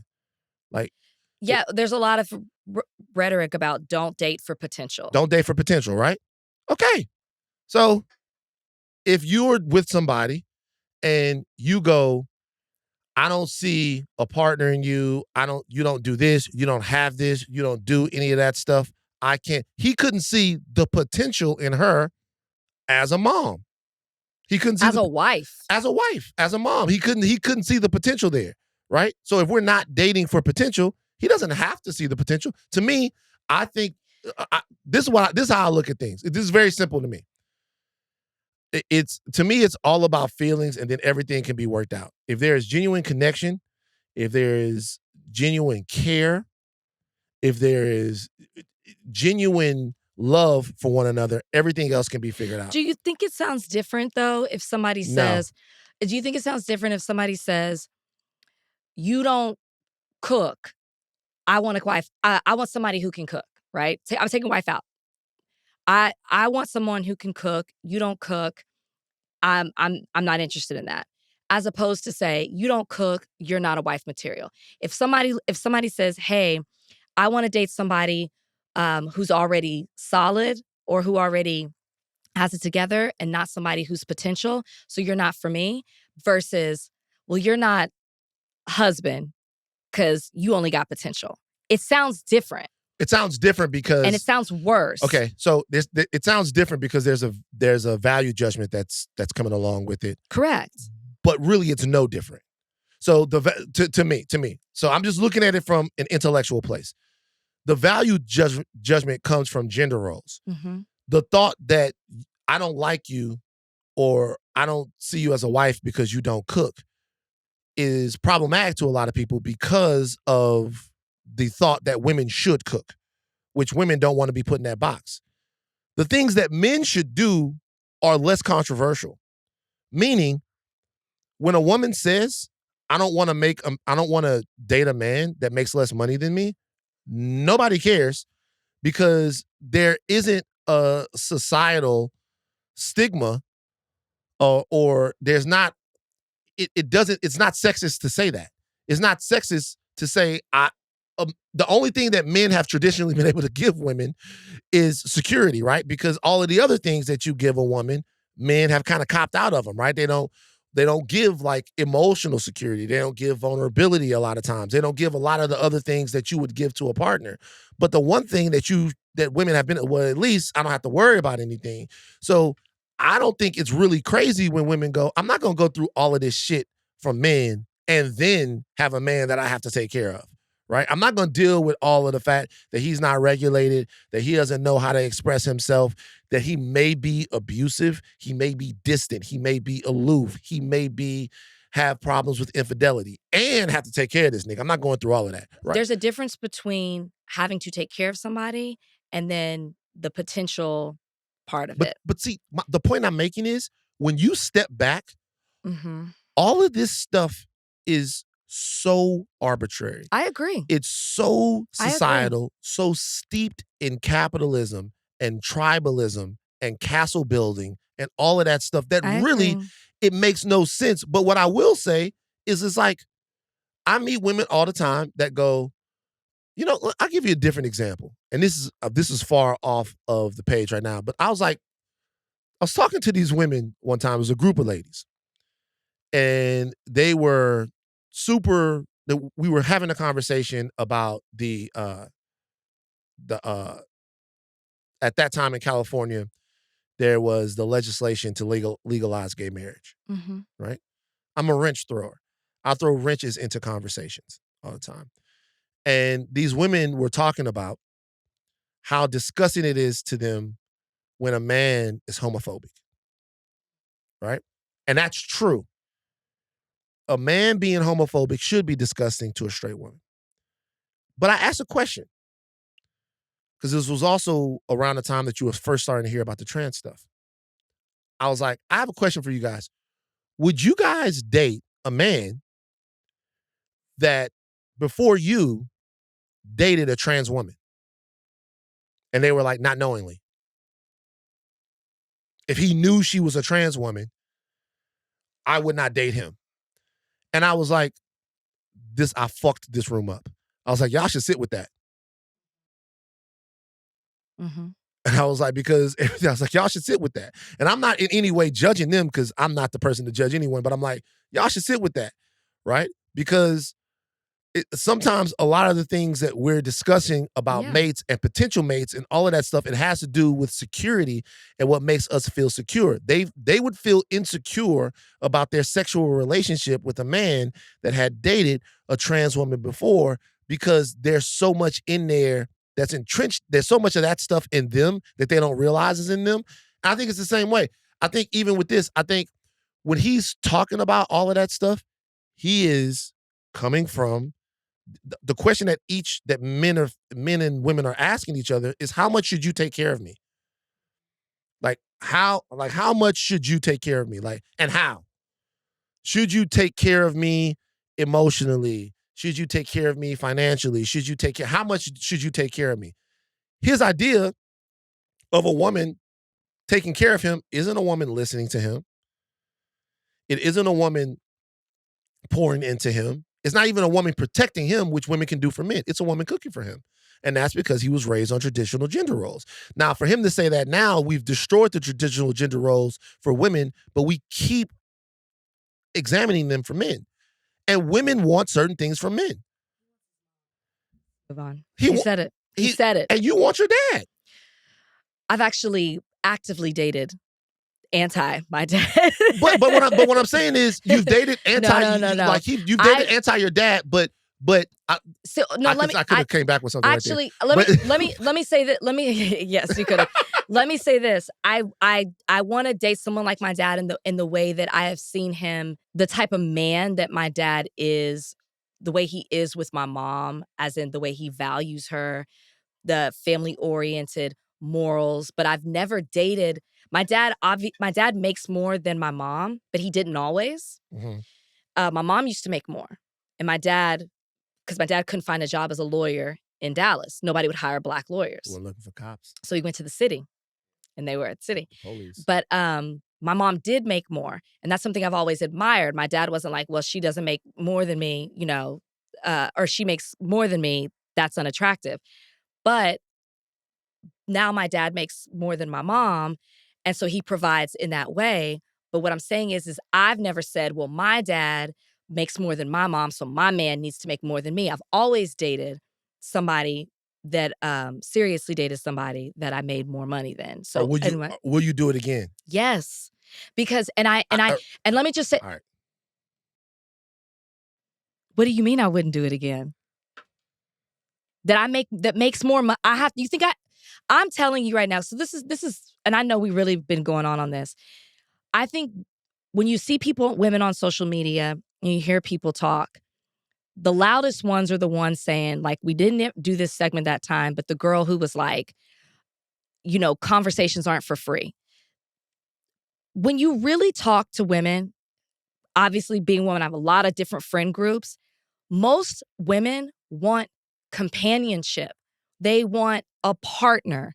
And they're not as concerned. That is a misconception. The tide is changing. I'm telling you, women don't want to feel lonely. Women want somebody who makes them feel secure. How? As in, like, emotionally secure. Somebody who makes them feel security as in safe, like having a partner there. More these days, because women are making more money, than they are concerned with, he's got to make more money. Now, those women are out there for sure, but I am telling you, there are things that are more important. So for me, it is more important for me to find somebody I feel safe with emotionally, that I can trust, and that I feel safe with, that is going to protect me, like physically, like that is there. I want to feel safe with them. Okay. I'm not in any way disagreeing with that. I do think that you've spun the block on broke niggas, and I think it would take a lot for a broke nigga to come back. I didn't say broke. Right. I don't say I want. There's a difference. I said they don't have to make more than me. I get you. I don't want them broke. I get you. I get you. And I'm not gonna, bring up personal conversations that we've had into this. So, but it would be nice to not have to work as hard, but that's not a deal breaker for me. But this is what I'm saying. In all seriousness, all jokes aside, besides me poking fun at you, when you say security and when you say protecting and all of that stuff, it all just it's how. Mm-hmm. To me, the guts of the conversation is, what do you consider to be somebody protecting you? Mm-hmm. Like, what do you consider to be somebody providing you with emotional security? Like, what does that look like? Mm-hmm. Because those are the things where the gender roles come into it, right? Because there are a lot of men who want to be vulnerable with women, but they don't want the women to have anything to say about their vulnerability. Totally understand that. So what I mean is, they want to come home and they want to be like, yo, this is what the fuck happened to me and blah, blah, blah, blah, blah, blah. But they don't want that woman to have any opinion on their life. Mm-hmm. So they don't want her to say, okay, well, this is the way you should deal with that. Whoa, I got it. Well, true vulnerability is a two-way street. You have to be vulnerable enough to talk to someone and confide in them and know that they're not going to weaponize that vulnerability against you later on, right? But then you also have to be vulnerable enough to be able to go to your woman for counsel. A lot of the guys that I'll talk to and listen to, I'm like, how many times do you just ask her advice? Like, forget about that. Like, how many times do you just say, what should I do? To the woman. Like, how many times do you just say, that's empowering to her? Like, how many times, what do you respect her enough, respect her intelligence enough, respect who she is enough to know that she might know something that you don't know? This is with all relationships. With all relationships, not just relationships that are romantic, all interpersonal relationships. How many times do you ask somebody a question just to get their spin or POV on it, or just to engage them in something that's interesting? You're taught that in order for a woman to be meaningful in your life, she has to check certain boxes. Yeah. Those boxes are some of the things that guys like David Justice, who's old, we're talking about checking, right? But my thing is, if these relationships are about anything other than trust, confidence, and mutual understanding, then everybody starts going down that road. Everybody starts going down that road. And we do get to a point to where these relationships become more about what you can and cannot do for me than they are about who you are. Yeah, 100%. And if that's the case, then we're headed to the loneliness path. We're headed to the path because society is so, we're so broken down. There's so many things to consider now. There is a scenario for you being ain't shit on the internet that's going to pop up tomorrow. It's going to be somebody that's going to be like, oh, well, if that's what you got to do to be a good partner, I'm not doing that. Yeah. If that's what the dream thing, investing into your partner's dream thing that Elliot was talking about. A lot of women I know were like, I don't want to do that. Yeah, women feel they're tired. They're like, I don't want to do that. I don't want to, like, nigga, if you want to build kites, you need to have your kite building company established before you meet me. It's tough, especially when you get to a certain age. Like when you're in your 20s, I think you have a lot more patience and time for that. But when you've been through a lot of dreamers, you're like, your preferences change, and you're just like, I've done that before. Right. I just don't know if I have the patience. And by the way, to do it again. That's cool. That's cool. Go find somebody like that. For David Justice, in the grand scheme of things, do I think it's whack for somebody to be like, yeah, if you don't cook and clean, then you're not going to be. And he also seems to be intimated that he was wrong to think that he didn't know. He said, I didn't know about therapy.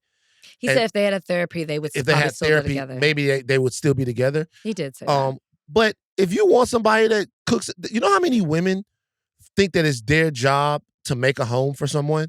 Those women still exist. Go find you one. No, and I think a lot of, and he is an athlete, and he played baseball, so he was on the road a lot. And a lot of athletes are used to being catered to, whether it's by, they start young, it's the teams, it's, they go to college, it's the same thing. A lot of things are taken care of for them. And I think that translates into what they want with the partner as well. And then he probably can provide a life where it's like, you don't have to do all these things. So I want you to do this. Again, his preference, it was just him inserting the mom thing that, whatever. I like that. You was like, fuck that nigga. I feel it. Light-skinned ass nigga. Is he biracial? All right. The book is King of Ashes. He is S.A. Cosby, New York Times bestselling author of All the Sinners Bleed. Also, Razorblade Tears, which is currently being adapted into a feature film, Jerry Bruckheimer. Yep. I think there's a writer named Trayvon Free. Yeah. Trayvon Free and Martin Rowe are the writing-directing duo who are helming Razorblade Tears. They've done an incredible job with the script. Gotten to meet them a few times. Actually, I'm probably going to see them this week. Yeah. So, yeah, they're incredible. I know those guys. They won an Oscar for short film a couple years ago for a short film called Between Two Distant Strangers. Yeah. Just an incredible tandem. They also done a lot of Emmy Award-winning documentaries on sports, on Jeremy Lin and the Knicks, and so they're just an incredibly creative duo. And so happy to see it. And then today we just found out that the actor, I hope I'm pronouncing it right, Sope Doriso is going to star in the All the Sinners Bleed TV series as Titus Crown. Oh, wow. Yeah. You got a lot going on. Yeah. We got to start off. It's your birthday today. Oh, the end of the day is my birthday. So. It's your birthday. So happy birthday. Thank you for being here on your birthday. Thank y'all for having me. This is wonderful.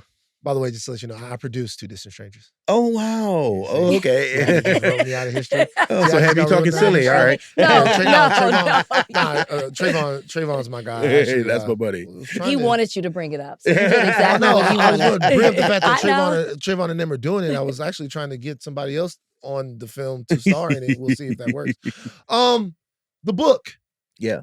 This book. Fiction. Yeah. I want to ask you a question overall. Okay. As a black man, I don't get enough time to read fiction. Okay. I am reading books on the New Deal. I'm reading Mm-hmm. books on African history. I'm reading books on economics, on behavioral psychology, on the Constitution. I'm reading all those. For me to sit down and read a great fiction novelist like yourself, I don't make the time to do it as much as I should. Why is that important? I think it's important because I think fiction allows us to see the world as maybe it could be and maybe not as it is, but seeing it as it could be allows us to dream of how we can achieve that. You know, you can read books about the New Deal. I'm a history buff myself, so Sure. I read about the New Deal. I read about the Great Compromise. I read about, 1619 projects, so on and so forth. And those hard facts are important to give us context to the hellscape that we're currently living in right now. But I think fiction allows us to open our minds to the possibilities of things. It can give us hope in a time of hopelessness. A lot of times in the real world, bad guys don't get punished, good guys don't win, and nobody ever corrects the scales. And so seeing it, even if it's fiction, can allow you to have, as the former President Barack Obama says, the audacity to hope. And that's what fiction does. It gives us the dreams and allows us to see things as they should be, maybe not as they are. I mean, there's this infamous story that the people who created cell phones, that the idea for cell phone technology came from Star Trek and the transponders they would use to talk to each other. Those things were fictional, but they inspired something that changed the way we live. So I think fiction is, to me, the most important type of writing because it allows us to open our minds in a way that the hard data sometimes won't let us. Do you feel like that gets lost when it does get translated to TV or film? Because I feel like a lot of people complain about that. Like I just, a fictional book I read was just adapted to a Netflix show, and I hear people like complain, oh, the book is so much better. Do you feel like that gets lost? I think there's an idea that the book and the movie are two separate entities. As I like to say, they're sitting in the same church, but they're in different pews, right? The book is always going to be the book. You can go and pull a book off the shelf from 1975, never mind what kind of movie or media was made from it. That book is always going to be there.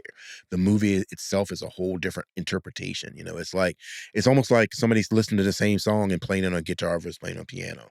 And so you got to kind of look at it like that. Walter Mosley told me once, he said, look, somebody adapting your book into a movie or TV is like somebody coming to your house and cooking in your kitchen. As long as nobody dies from food poisoning, everything's okay. And so that's kind of, you got to look at it the way the book is and the way the TV show is. I do think books allow us to go deeper into not just the main character, but also the side characters. It allows you to have a deeper conversation sort of in a way that movies and film doesn't. Well, what movies and film can do is sort of create this sort of universality that can be expressed through visual mediums that sometimes the written word has a difficulty conveying.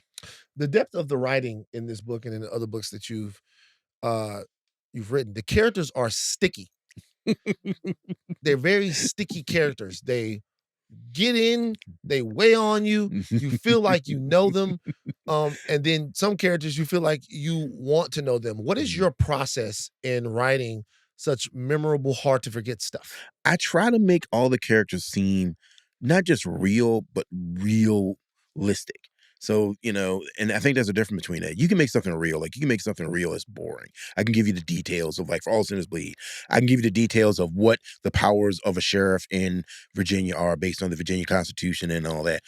That's real, but the reality of it, what does it feel like to be a black man who's a sheriff, who's wearing a star, that has not always protected the people that look like you?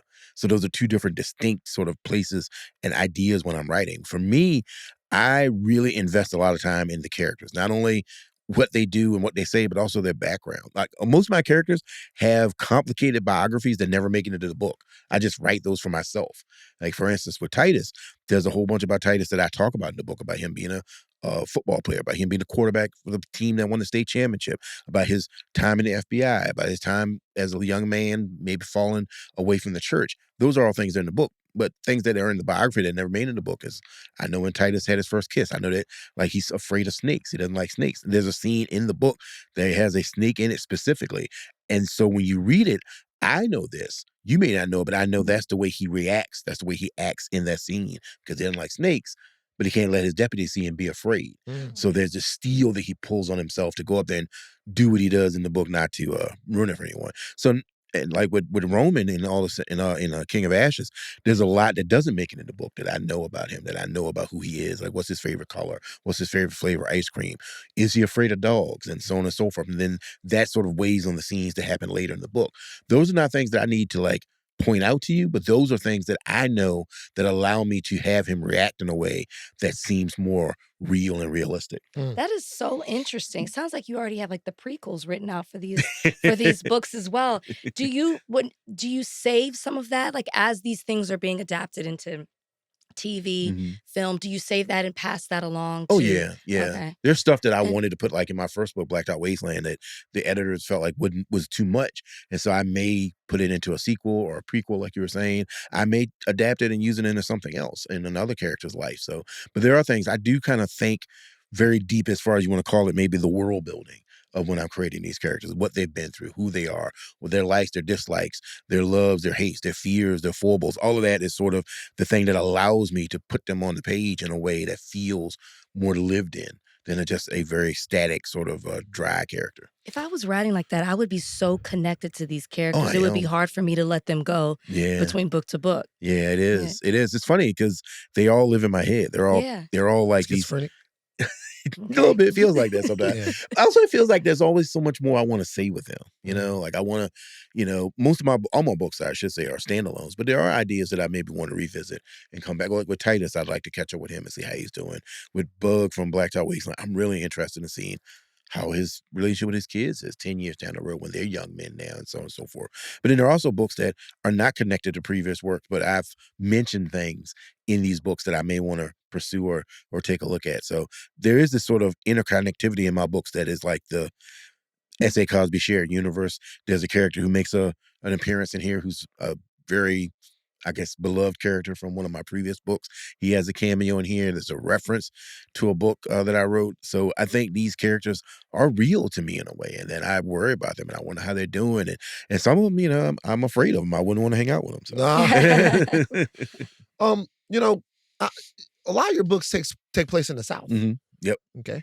I have a thought, and I want to know what you think about it. Okay. I think that the more authentic Black experience exists in the South. I am from Louisiana. Rachel's from Texas. I think the real Black cultural expression, the real Black American cultural experience is in the South. I believe that.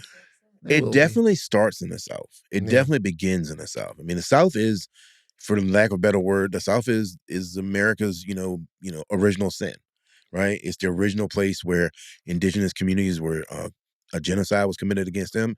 African people were enslaved. The South is where America found itself, for ill or good. And so I think to not acknowledge that that is a part of the African-American experience, a very large part of it, I think it does a disservice to not only to yourself, but also the history that came before you. You know, it's funny, being a Black Southerner, I have had people tell me recently that they didn't read my first couple of books. They were like, well, I didn't know Black people in the South were writing books. I didn't know what it was about. And it's like, I grew up in the South. The church I used to go to was founded by my like 6-time great-grandfather. So the idea that Black and African Americans don't have bona fide, don't have connection to the South, I think is very short-sighted, you know, and I think it's something that we definitely need to talk about. I also think that experience does translate throughout the entire country. You know, if you pretty much, unless you go west of the Mississippi, everybody you meet that's Black probably can trace the ancestry back to somebody in the South. You know, someone in North Carolina, Virginia, South Carolina, Atlanta, Alabama, anywhere in that whole area. Because again, that is the genetic, there's also the social port where everything started from. But I think for me, it's important, especially in my work, that I'm creating or trying to create an honest and frank conversation about modern African-American life in the South. And what does that look like? Why is that important? It's important to me because I think there is this idea that the South belongs to a different set of people. Like that people think. Or to a different time. A different time, you know, that people think the South is the sole providence of neo-Confederate apologists, and nothing could be further from the truth. Every scrap of ground that a good old boy who waves a Confederate flag walks on, someone who looks like us has bled, died, lived, and created there. We have as much claim claim to that region as anybody else. And I'll be damned if I'm going to cede 1 ounce or 1 inch of that land to someone who tries to erase that idea. And it also happens within our own Black community. Sometimes people feel uncomfortable talking about the South. They feel uncomfortable talking about the area. I remember going to visit relatives in New York, and it was always like, well, you sound so Bama. Why you talk so Bama? Why you sound so country? Well, because I'm come from the country. That's where I'm from. I'm not ashamed of that. You know, you can say that about me, but you can also say that about Ernest J. Gaines. You can say that about Alice Walker. You can say that about Flannery O'Connor. The South is, again, America's original sin. And from that becomes incredible works of art, of music, of literature, of acting, of political unrest, you know? And so for me to ignore the originality of the African experience in the South would be, it's like spitting on the graves of the people that came before me. That's why you have such Southern pride. Wait, do you consider Texas?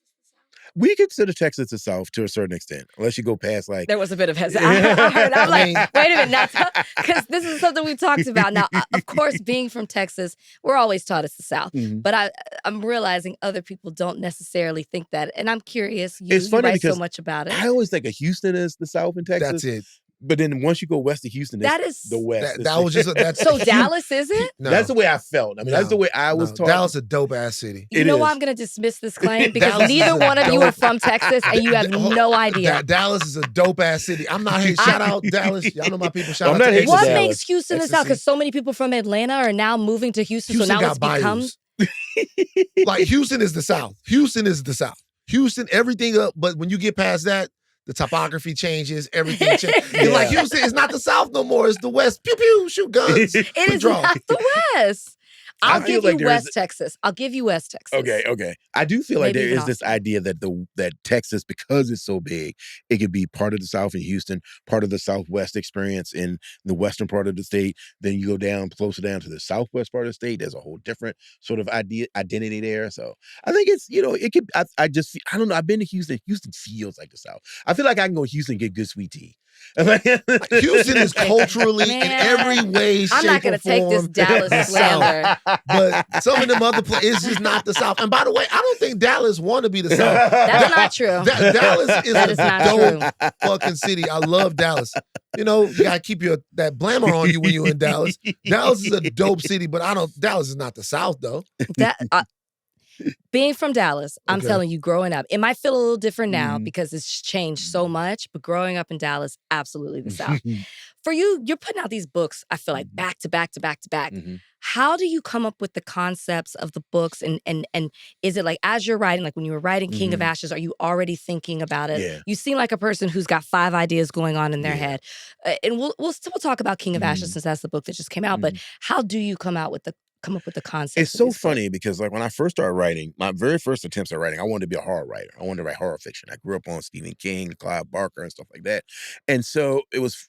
I tried to write horror novels and nobody really wanted them. And so what happened was I've always been a fan of crime fiction. I grew up in a house full of readers, right? My mom read nonfiction, historical stuff. My uncle, he was next door. He read detective novels. My aunt lived across the road, as we say. She read horror novels. I remember she gave me my first Stephen King novel. I was like 11. And she was like, this is not going to get you too scared because I don't want your mom to get mad at me. I was like, I'll be fine. And I slept with a homemade crucifix under my pillow for like 2 Which one weeks. was it? Salem's Lot. Yeah. Salem's Lot scared me to death. Steven go too far, man. Salem's Lot. I just always felt like I was going to wake up and there was going to be a little white boy scratching at my window. Let me in. And like, You ever read The Night Flyer, the short story? yes. Oh, that's such dark. It's so scary. It's His crazy. stuff is terrifying. He's got a short story called One for the Road about these old dudes at a bar that go help this guy find his car that's been in a snow drift. Scary short story I ever read. Yeah. Like 6 pages that would terrify you. And Nice. so I was trying to write that kind of stuff and people really weren't really getting into it. I've always been a fan of crime fiction. I love crime fiction. Like I said, my uncle started me on like Chester Himes and Raymond Chandler and folks like that. But I never felt like I could write about crime fiction in the area where I came from because I come from a very small town. Like I came from a town of 8,000 people and like I know all of them. I'm related to half of them. So it's like, it was one of those things where I didn't think crime fiction was something for me. And then what happened was I used to have this friend who was a belly dancer and she went to New York City and met this guy at a performance who owned a bar, but he also published a crime fiction magazine. He had a crime fiction magazine of short fiction called Thug Lit.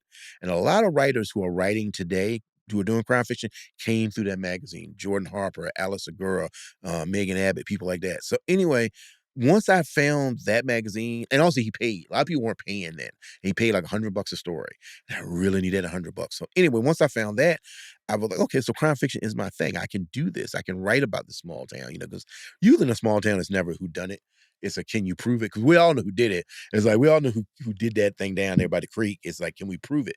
So anyway, once I started writing crime fiction, I had all these stories that are based on some things that actually happened, some things I've heard that happened when I was a kid, and then other things where I want to take these stories and talk about things that were important to me. So like with Blacktop Wasteland, a lot of Blacktop Wasteland is based on personal experience. I grew up, my uncles and cousins were all into cars, drag racing and stuff like that. They all remodeled cars when we were growing up. I learned like how to fix a radiator if you're in an emergency by putting pepper in it and stuff like that. I learned all of that growing up. So a lot of All the Sinners was based around that sort of car culture in the South, especially in African American communities, is a really powerful motif, really powerful metaphor. Like freedom is just a steering wheel away. And so for me, car culture was big. Then when I wrote Raised by Tears, I totally shifted. Raised by Tears is based around an experience a relative of mine had who was gay, who came out. And in a rural community, in a very conservative community, that is a thing that can be very difficult. And I wanted to write about that in a way that was interesting, but also talk to the people in the communities that I'm from, to talk about the homophobia, the intolerance and stuff like that. So that's where that idea came from. And then while I was writing that, I was watching, the first season of True Detective. And I love that. I love it so much. It's the best 8-hour movie you'll ever see. And I was thinking to myself, I want to write something that explores the nature of evil, in institutions. What does that look like? And that ended up being All the Sinners Bleed. So when I was writing King of Ashes, I was thinking to myself, man, it's one of the reasons I'm out here. It's one of the reasons I was thinking about. I was like, I really want to write something set out of Virginia. I want to write something, and I want to take like a character out of Virginia and take them somewhere that is totally opposite to what they grew up with, what they experienced. So I'm definitely thinking about now writing a book set in Pasadena, set in Burbank in the late '80s, early '90s, about a guy who's a getaway driver from Virginia who may or may not be related to my character Bug from my first book. So that's what I'm thinking about now. So I'm actually just trying to ride around and get an idea of the area and stuff like that. But that's how I think about it. That's where the ideas come from. But it's funny, like I said, a lot of stuff that I wanted to put in books, like sometimes my editor's like, oh, that's too unrealistic. Nobody will ever believe it. I was like, I was there. I saw it happen. I once saw a dude get mad. We were drinking moonshine. He got mad at his horse and went to punch it. And he went and hit the horse, and the horse turned around and kicked him in the face and broke his 3 ribs. What he deserved. Yeah. And my editor was like, I just don't think people are going to buy that. We were there. We took him to the hospital. All of us drunk in an old 85 Bonneville. So should have left him. Should have learned his lesson. You're writing books that are fictional, but they are very easy to glom onto, very easy to get into the characters. They feel real. I'm going to come at you with a real issue here, which is the literacy issue with young Black men, with young Black boys. Not reading on grade level and not being able to achieve in early life in terms of reading and comprehension. These books are not going to be appreciated in the way that they should be if we don't have the young minds that are capable of absorbing them and reading them like they should. What do we do? I think the biggest thing is we have to we have to let people know there's this idea, I think, and it was when I was a kid, and I'm sure it's happened before me and it's happening after me, that there's this aspect of like reading isn't cool. It isn't cool to be educated. Isn't it cool to be intellectually curious? I think the way we get around it is we just are able to articulate to young boys in a way that in a language they understand, that reading is interesting. Reading is cool. If you get people like, I wrote a series of kids books with Questlove, young adult, middle grade books. First one was called A Rhythm of Time. Next one's called Time for a Change. That'll be out next year. And one of his goals when he reached out to me is like, I want to write books that young Black boys and girls see themselves in, see themselves this is a sci-fi adventure, see themselves in a young adult adventure. When you're talking about maybe Black boys who are like a little older, 13, 14, 15, you got to talk to them in a language they understand. What are they interested in? Are they interested in stuff like Fortnite and interested in stuff like games and video games? Or what speaks to them as young boys that you can then translate to a book or a graphic novel or an audiobook? I think that's one thing we also have to do is I think we have to get off of this high horse that only reading a physical book is reading. If you listen to an audiobook, if you read a graphic novel, if you read a comic book, if you read on your Kindle, anything that allows you to have that sort of, as Stephen King calls it, telepathy with the writer is fine. It is valuable. It is a valid way of ingesting this sort of literary media. I don't think we're going to be able to shame people into reading. We're not going to be able to guilt people into reading. We have to find a way to talk to people in the language they understand, in a place that they're comfortable with, and show them things that they're interested in, whether it's fiction, nonfiction, whether it's historical novels, like I said, whether it's comic books, whether it's anything that gets your mind involved in the idea of digesting ideas is great. That's so interesting. Okay, so the book is King of Ashes. Tell everyone like a 60-second sales pitch on why they should get the book. Oh, because it's real good. Love it. That's it. No, so that coupled with everything else you've been saying, that's it. No, King of Ashes tells the story of the Caruthers family, oldest brother Roman, middle sister Nevaeh, baby brother Dante. As the book opens, Roman is living this really fabulous hedonistic life in Atlanta as a financial advisor. Gets a call from his sister, dad's been in a car accident, he's in a coma, you gotta come home. The family business that he ran away from basically is they own a crematory in a small rundown Virginia town. When he gets home, he finds out his baby brother's in debt to the type of people you do not want to be in debt to, and Roman tries to figure a way out of this while also dealing with the fact that when they were kids, their mother disappeared. When they were teenagers, nobody knows what happened to her. And his sister starts to investigate that incident. Those two things sort of dovetail together as the end of the book. And really, it's a book about how far would you go to protect the people you love. Into Rome. You like that? Kind of know. Which is I'm calling them Rome. Yeah. Which is so bad for me as a writer, because I was like writing this character. I'm like, I wanted Roman to be interesting, but I wanted people to see like, wow, man, he's making wrong choices. Nope. I'm into the chaos. Yeah, people like love it. That's type of shit. I want to ask you, before you get out of here, I want to ask you something here. You talked about Virginia, which is, as you say, the South. It's allegedly the South. I mean, it's capital of Confederacy, so can't get much further. If Nathan Bedford Forrest was cool coming to Richmond, it's the South. Forrest Gump, man. Yeah, Forrest is great grandfather. Whatever. This is tough because Virginia is a sneaky talent fucking machine. Yeah. In all different types of stuff. What's your Virginia Mount Rushmore of pop culture? Oh, man. Okay. Blues singer Ruth Brown. Let's see. Blues singer Ruth Brown. Timbaland from music. Let's see. So Timbaland's on it.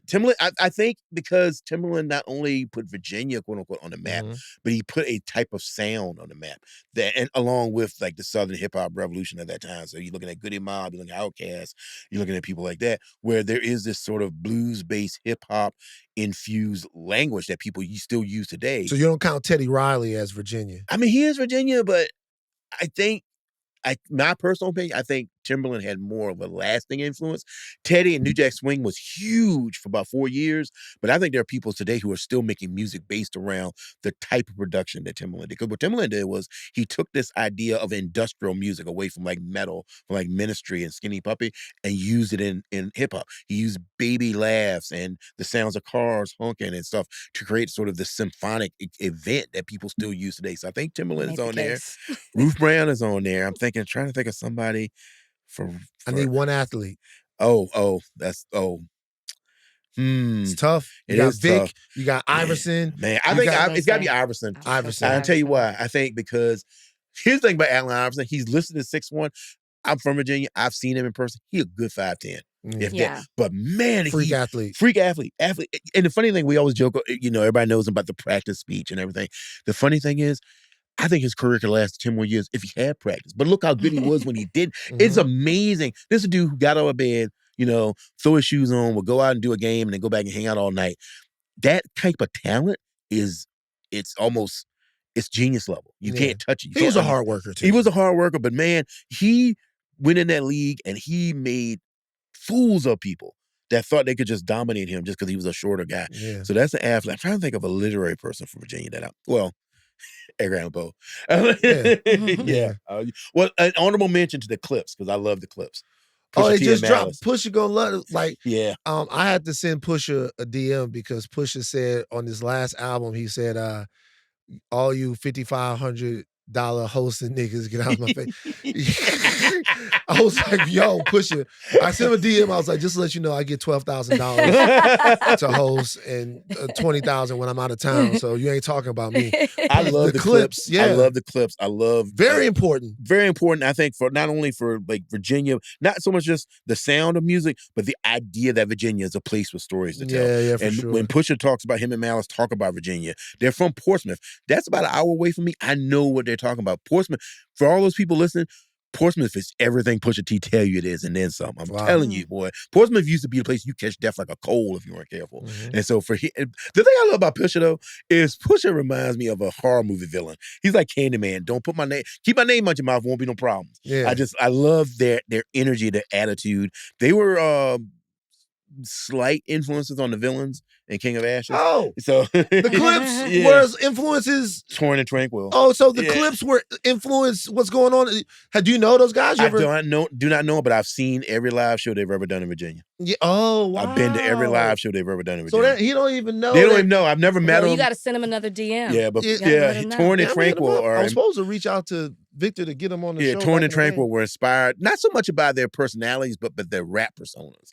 You know, the energy they exude. How Pusha talks a lot but can back it up. Mouse is quiet but will get in there and dag you in real tight. I love that energy they gave off. So I use that as the sort of inspiration for the So far is you said Ruth Brown, Timbaland, Iverson, and Edgar Allan Poe. That is with honorable mention to the clips. And let me tell you something. When I was going through the notable people, because I just wanted to talk about athletes. Yeah. Saints used to have a quarterback that was from Virginia. Yeah. The name I just blanked on the name. Vic's cousin. What's the boy's name? Aaron Brooks. Y'all know who I'm talking about. Aaron Brooks. Used to throw an interception and laugh his ass off. Aaron Brooks. Yeah. Used to throw a pick and laugh his ass off. I mean, Virginia got a lot of athletes that came out there. Dre Bly, Joe Smith from Virginia, J.R. Reed was from Virginia. A lot of basketball players coming out of Virginia. Back in the day, way back in the day, out of my hometown, a little small town, Matthews, there was a guy named Keith Afferton pitched for the Minnesota Twins, won a World Series ring.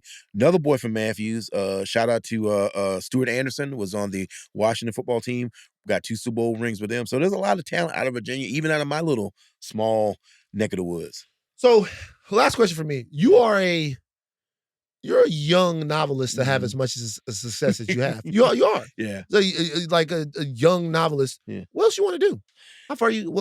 I just want to keep telling stories. I want to keep writing books. I do have. It's funny you brought up Trey. I've talked to Trey about writing a screenplay, but mainly for me, I just want to keep telling books. It's funny. I grew up very poor, right? Like I said, I grew up in a small town. My mom was disabled, so she couldn't work when we grew up in a mobile home. You know, we didn't have a car as a kid. The success and the accolades and honors that I've been given as a writer are beyond my wildest dreams. I can never tell you, I went from working 60 hours a week in a hardware store to having, the President of the United States production company produce one of my books. Trump? I've met people, no. I wouldn't even respond. Barack Obama's summer reading list. I know he's talking about higher ground. Yeah. I'm just fucking with him. I was just going to ride right by that. We just going to jump right over that and pretend you didn't even say that. Anyway, but just the experiences I've had. I had an experience last year. I was in France. I was in Lyon, France for this big festival called the Quai des Polars. It's a huge crime fiction festival. It's the biggest crime fiction festival in the world. And they hold it in a cathedral. When you sell out of books that weekend, they ring the bells. Dope. Yeah, and so I didn't realize that what was happening. So I told the dude, I said, hey, I think I've signed the last book for the last customer. And he was like, oh, hold on. And the bell started going off, and I could hear my name, and it was this French talk, and I heard my name, and they're like, oh, yeah, you've sold out books. And then five seconds later, they ring the bells again for John Grisham. And it just hit me. I was like, I sold out before John Grisham did. Yeah. And then I got to have a drink with him. And I was having, again, this sort of moment. We're having a drink in a cafe on a street in Lyon, France. There's a guy walks by, he's playing an accordion. It's like the most French moment you could ever have. And I'm sitting there, I was wearing these Chuck Taylors. I'm sitting in these Chuck Taylors, and I'm thinking, I'm just this big old horse of a country boy from this real small town. And I'm in France because of a book I wrote. Fantastic. You can't tell me nothing is impossible. Fantastic. Is that what you would tell not your younger self, but just like somebody who's aspiring to be a writer, somebody who is living in a world that they can't even imagine how big it is, what would you tell Words can that take you person? anywhere. Words can take you anywhere. They will. They took me from a mobile home without indoor plumbing to being, in a festival with the biggest selling writers in the world. Words can John take you Grisham, the anywhere. Rainmaker. John Grisham, me having scotch drinks. Yeah. That's cool. Crazy. S.A. Cosby, the book is King of Ashes. He is a New York Times bestselling author. How many New York Times bestsellers you got? This made, well, by myself it's 3, 4 with the Questlove books. Woo! Woo! Woo! Go get it. We appreciate you, brother. Thank y'all for Continued having success, me. man. Thank you so Always, much. brother. It was a pleasure. There's a disease that I want to talk about, Rachel. What is it? It's called the Gaza flu. It affects American politicians and even podcasters. We've had a touch of it on this podcast sometimes. It affects them when it's time to discuss what's going on in Gaza. Before we get into the latest that happens here, I want to talk about Pete Buttigieg, who was stricken in real time with Gaza flu. He was over on Pod Save America talking to Jon Favreau. Jon Favreau, incredible hair. It's distracting. Okay. The hair is crazy. I've literally never watched him and thought, wow, look at that hair. That's because you've never been going bald. Well, neither are you now. So. Yeah, but like if anyone's ever about to go bald, you think about this. Okay, so I'm going to take something that maybe people don't really care about, and then I'm going to relate it to Pete Buttigieg coming down in real time with a case of Gaza flu. This is Pete Buttigieg, Donnie, get ready for it, when he was asked about whether or not the Democrats should continue to do pro-family policy, like some of the stuff Trump claimed he was going to do on IVF and then didn't do. Okay. Whether or not the Democrats should continue any pro-family policy that the Republicans claim to be for. This is his answer. Donnie? Do you think Democrats should run on Trump's promise from the campaign that, insurance companies should be required to cover IVF and fertility treatments? I think it's good policy. I mean, if we're really serious about being pro-family, then we need to make sure that we support that. And that means making sure whether it's a system of direct government support or whether it's ensuring that that's part of what you can get from private healthcare. Like one way or the other, we've got to recognize that in a country, and by the way, I think that the right has been weird about it, but I don't think we should scoff at those who are interested in making sure that we encourage more people to be able to start families and have more kids if they want to. Clear, decisive. Ask him, he perked up. Yeah. Well, yeah, of course. Like, why not? Like, what he says at the end there is specifically if the reason why they're not starting families is because they can't afford to start families, it's too hard to start families, that there are economic and social issues that are stopping them from starting these families, then we need to, even if it's ideas that are coming from the right, deal with that and run on stuff like that. Clear, very distinct. Now, later on in the interview, he got a case of Gaza flu. Because John asked him later on in the interview whether or not he supports and Democratic politicians should support recognizing Palestine as a state. Listen. Do you think it's time to recognize a Palestinian state? I think that's a profound question that arouses a lot of the biggest problems that have happened with Israel's survival, Israel's right to survival in the diplomatic scene. And many of the people who have taken that step historically have done so for different reasons than what we see happening with European countries. I think we need to step back and we need to do whatever it takes to ensure that there is a real two-state solution and that no one, not even the likes of Netanyahu, can veto the international community's commitment to a two-state solution where you have Palestinians and Israelis living with safety, with security, with rights. Okay. So we got to 2 states. Okay, well, you can't have a two-state solution unless you got 2 states. Okay? But is he saying he never said yes or no, which is what the question called for. It was a very direct yes or no. This is Gaza flu. What happens is when you're asked about something on this, and there are certain people that have never had it, but when you're asked about direct action on behalf of the Palestinian people, you know what happens? A brain flu that comes from all of the things that you feel like you have to say before you just say, yes, they deserve their own country because it's their land. And the only way they will ever be safe, ever be free, and ever have self-determination is if the entire world recognizes that that's their land. That's their land in Gaza. That's their land in the West Bank. So, yes, if you are an entity or a country and you are not recognizing Palestine as a state, you are endangering them. You are making them less powerful. In the world that we live in, the only thing that guarantees safety is power and self-determination. Sorry, we talked earlier. The women in my community, they have to be powerful if I want them to be safe. They have to be. They have to be powerful. There's no other way. Because if not, then I'm taking care of them. I don't want to take care of them. I will take care of them, but I want them to be powerful enough to be able to take care of themselves, right? So I watched Pete Buttigieg, a 24-karat gold communicator, like a fucking, like out of a fucking robot. I am Pete Buttigieg. Insert question. Get deep, thoughtful answer. Boom. And then I watched him fumble around and fuck around with that fucking answer.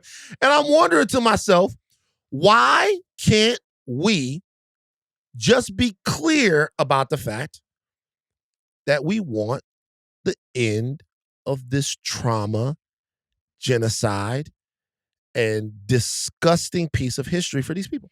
Well, I mean, the first thought that comes to mind when you say that and when I think about it is, I think in every politician, whether it's your favorite or your most hated, there's the idea of self-preservation, right? Like you want to be able to either, well, with him, be in office again.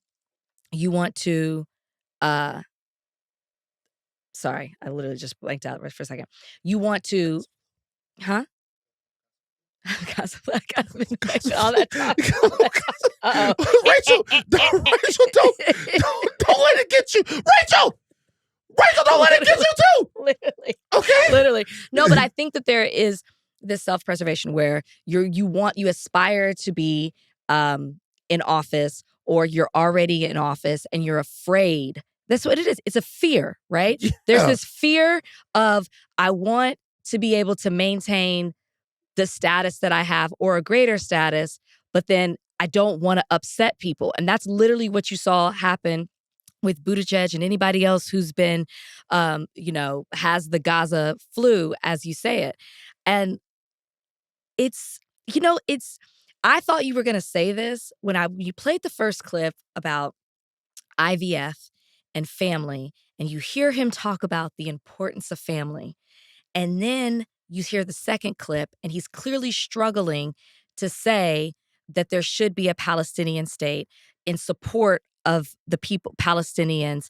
And he can't even get his fucking thing together. But my thought is, you're in one clip talking about the importance of people and families, but then you can't get your answer together, which if you could speak out about, two states and in support of Palestine, that is supporting families and innocent children and people that are dying. And it's like, I don't understand how you can't reconcile the two. I don't understand how you can say, I want this, but then you can't see by not taking a stance or not speaking out about it in the name of self-preservation, or because you're scared, you are not supporting families. You are not supporting children. You are not supporting innocent lives. And that's when I hear those two clips, I hear Pete Buttigieg talk. It's like, well, which one is it? Mm. And the days are over where you can do the switcheroo, or you can say, talk around it, or use the certain talking points as a party. People are exhausted and they're frustrated and they're tired of seeing the inhumane acts by political leaders and their countries. And Pete Buttigieg, as this makes the rounds, he's going to have to pick a side. He's going to have to pick something to stand on. And Yeah. it's the demand that people are having from their politicians. As Finally. we talk about this, Israel's security cabinet has approved a Bibi Netanyahu plan to occupy Gaza City. Israel's security cabinet approved this a couple of days ago. The prime minister's office said on Friday that the IDF will prepare for the takeover of Gaza City while ensuring the provision of humanitarian aid to the civilian population outside the combat zones. Netanyahu posted this: "We are not going to occupy Gaza. We are going to free Gaza from Hamas. Gaza will be demilitarized and a peaceful civilian administration will be established. One that is not the Palestinian Authority, not Hamas, and not any other terrorist organization." He seemed to call the PA a terrorist organization there, almost by association there. This will help free our hostages and ensure Gaza does not pose a threat to Israel in the future. Any thoughts here? Well, I'll say I heard somebody say, with this announcement and this new plan that you're rolling out, when you have people in the streets of Israel protesting, when you have the families of the hostages begging you not to do this, when you have the military saying that this is not the way that you should do it, but yet you're going to do it anyway because you're going to do what the far-right government is saying that you're going to, saying what they want for you to do. It shows that you're not doing things. The argument of you saying, I'm doing this out of necessity, it's dead. It's been dead, right? But it's dead. You are now doing this because this is what you are choosing to do. This is what you want to do, what you want to happen. Your own military is saying that this is not what you should be doing.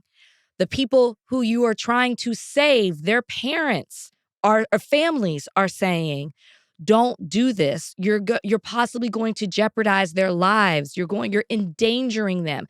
The international community who is saying you're endangering the lives of more innocent people. People are starving. This is not the way to do it. You're ignoring all of that because of what you want to do. This is a choice. This is not a necessity anymore. And it may never have been, but that at least is what you were saying. Okay. You're right about what he's been saying. I'm going to go through some of the times that he's talked about occupying Gaza in the past in a second. But we should say that, the president was very open and honest about the fact that he thought that there should be a takeover in Gaza, and that he wanted to build all kinds of Trump-related fucking statues there. Yes, and he fucking did. different type of shit. So they make it the Riviera of whatever. Now, interesting thing here. Transfer, as the Zionist entity called it early on,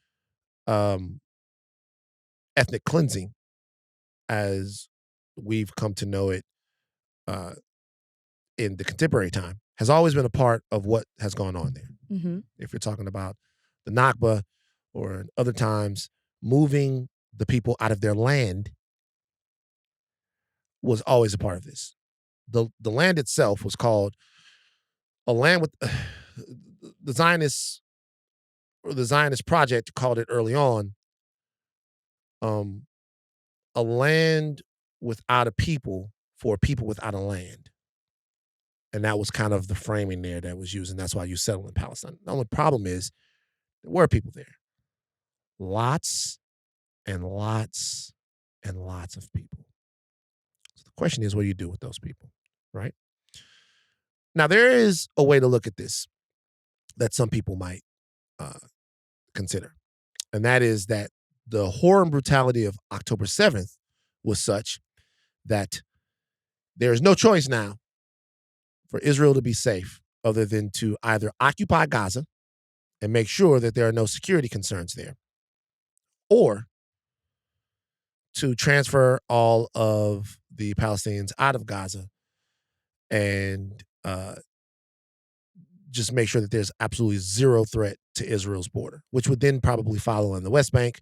You then have Israel do what a lot of people believe they've always wanted to do, which is have those two places for themselves. Because remember, as we speak now, the West Bank is seeing increased settler violence. See people moving into the West Bank, taking over tracts of land on the West Bank. 1,000 people have been killed in the West Bank since October 7th. And that is not Hamas. So the question is, what are you fucking around with them for? Why have you increasingly built settlements in a part of Palestine that has not directly threatened your borders in the same way that Hamas did on October 7th? To your point earlier, in 2009, Benjamin Netanyahu reiterated that he did not seek to govern Gaza, but wanted security guarantees that prevented attacks. In 2014, during the Gaza war, which Operation Protective Edge, Netanyahu stated, "We do not wish to govern Gaza, but Israel will take necessary action to stop rocket fire." In 2018 and 2019, there are various Israel security officials that publicly said reoccupation would be costly and undesirable, advocating for maintaining the blockade instead of direct rule. If you guys are talking about the blockade, there was a land, sea, and air blockade that they had, which is an occupation, right? They controlled the land, the sea, the air, everything. All of that, so we don't want to occupy Gaza. Just want to be able to control it to make sure that it's secure. Pre-October 7th, still maintained Netanyahu that they had no intention to rule Gaza, but wanted to focus on deterrence and maintaining border security. All right. Why did I bring up all of those times that they said that they did not want to occupy Gaza? However, they wanted to do things to maintain security there. All of that time that's been said by Netanyahu and other people that they want to keep open the idea of occupying Gaza if things are bad enough is interesting. It's interesting because we know at that same time, Bibi Netanyahu was keeping Hamas funded. Now, you guys, I understand how, I guess, controversial or how much that pisses people off to say, but in 2019, as reported by the BBC, Benjamin Netanyahu told colleagues in the Likud party, anyone who wants to thwart the establishment of a Palestinian state has to support bolstering Hamas and transferring money to Hamas. This is part of our strategy to isolate the Palestinians in Gaza from the Palestinians in the West Bank. What you don't want is the Palestinians in the West Bank and the Palestinians in Gaza having any type of unity, and the best way to do that is to break the factions apart that might cooperate. Hamas is not going to ever cooperate with the PA, and the PA is not going to ever cooperate with Hamas, right? Mm-hmm. It's never going to happen. Benjamin Netanyahu believed that he could control the height of the flame, which was essentially control Hamas and control the inner workings of Hamas in Gaza. That didn't work, obviously. That led to the slaughter of 1,200 people on October 7th because they didn't change anything. So they didn't change the conditions in Gaza. They didn't change the self-determination, freedom, and justice for people in Gaza. All they did was sort of make concrete the conditions there. They ensured that Hamas would rule there, right? But nothing else was changed. The atrocities that they faced, the dignity, the stripping of dignity that they faced, none of that was changed. So what you're essentially saying is, if things are bad enough there, we'll come in and we'll secure it. But you're also keeping in power a group that's making sure things are bad enough. Mm-hmm. You're not in any way working with even Hamas, even anyone that would change the status quo of the situation. So what you're doing is producing an eventuality where you have to go in at some point. Either that or you're just stupid, right? You're just stupid.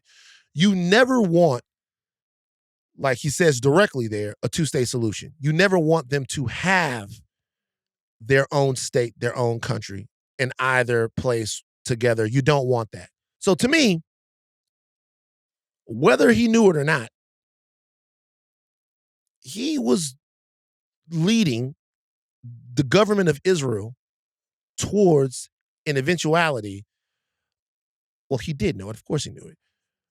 Of why he was going to take over Gaza.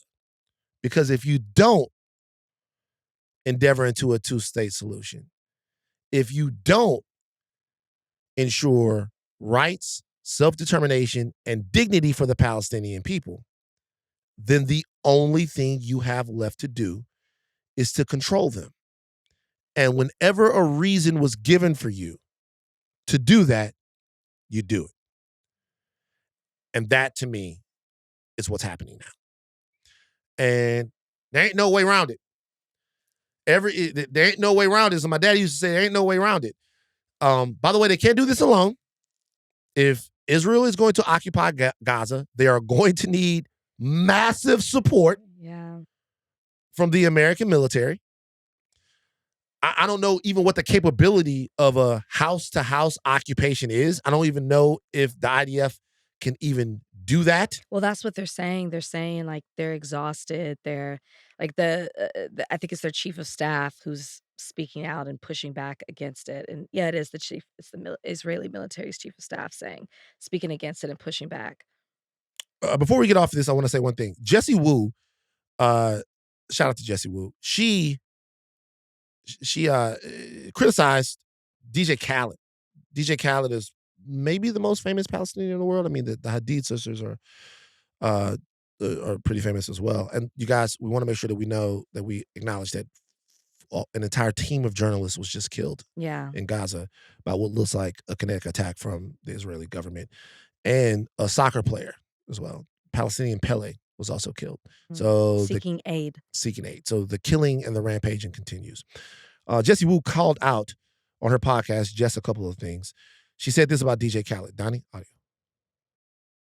Imagine being Palestinian and not speaking up for my people, DJ Khaled. Hello? Is the microphone on, DJ Khaled? Get out the booth. All that screaming and hollering you be doing, get the out the booth and speak up for your people. This is ridiculous. This is ridiculous. I know you somewhere cosplaying as a light-skinned black Jamaican man with long-ass titties, but I'm going to need you to get up and say something about your people. This is nasty work. Am I the only person who just be wondering, how does DJ Khaled just not say nothing about this? Like, what is going on? Just to let you guys know, we ran out of time doing Gender Wars, so I'm going to have to give y'all Glaze of the Week on Thursday. But we're going to get out on this. Peter Rosenberg, we've had on the show before, said that not being of an ethnicity and telling someone of that ethnicity how they should do things is nasty, nasty work. He basically said that it is not Jessie Wu's place to talk about what DJ Khaled is or is not saying about the plight of the Palestinian people. This doesn't really make a lot of sense to me, especially coming from Peter Rosenberg. How she's calling him out, per se, because she is disturbed by what is happening in Gaza, what is happening to Palestinian people. And she's calling out and trying to understand and question, hey, how can you see people who look like you, people who are, that's your heritage, your ethnicity, going through so much in such a loud, devastating way and be silent? And she's not the first person to do that. Even Dave Chappelle made a joke about it before. So a lot of people have. So it's just an interesting, especially Pete being like, Peter. Does he go by Pete? Peter Rosenberg. Did we say Pete? I feel like I've never said that. And I said it and I was like, I don't think I said that.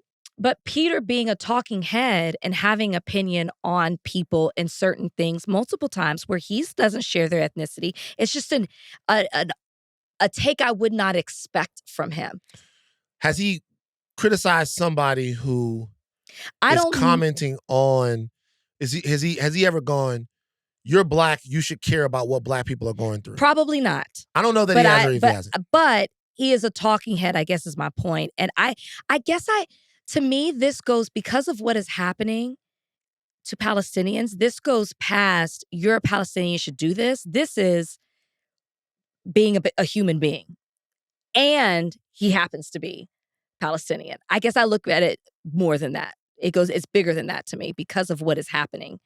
It's so inhumane. You should just be disturbed by it and want to speak out, period. But even more so because these are your people. Right. All I would say is, we've seen DJ Khaled show us his beautiful son, his beautiful family, all of that stuff like that. And he's presented his son before, and we've seen his son. We saw his son since he was a baby. He's a beautiful kid. He's growing up and all that stuff like that. I think the kids that we're seeing now that are Palestinian are starving. They don't look as happy and healthy as DJ Khaled's kids have, right? And, I don't know if it's fair, but it's not unfair. It's not unfair. Like, it's not unfair, not to me. Like, if 60,000 get killed in Baton Rouge, and I don't have shit to say about it, 100,000 get killed in Baton Rouge, 150,000 get maimed in Baton Rouge, if 150,000 get maimed, like whatever, I'm talking about directly where I'm from, whatever, it doesn't have to be there. But if that happens and you don't hear shit from Van, feel free to hit me up and go, yo, can you see what's popping? Can you see what's going on? Yeah. Feel free to hit me up and be like that. Because I owe them something. Now, I owe them something. Yeah.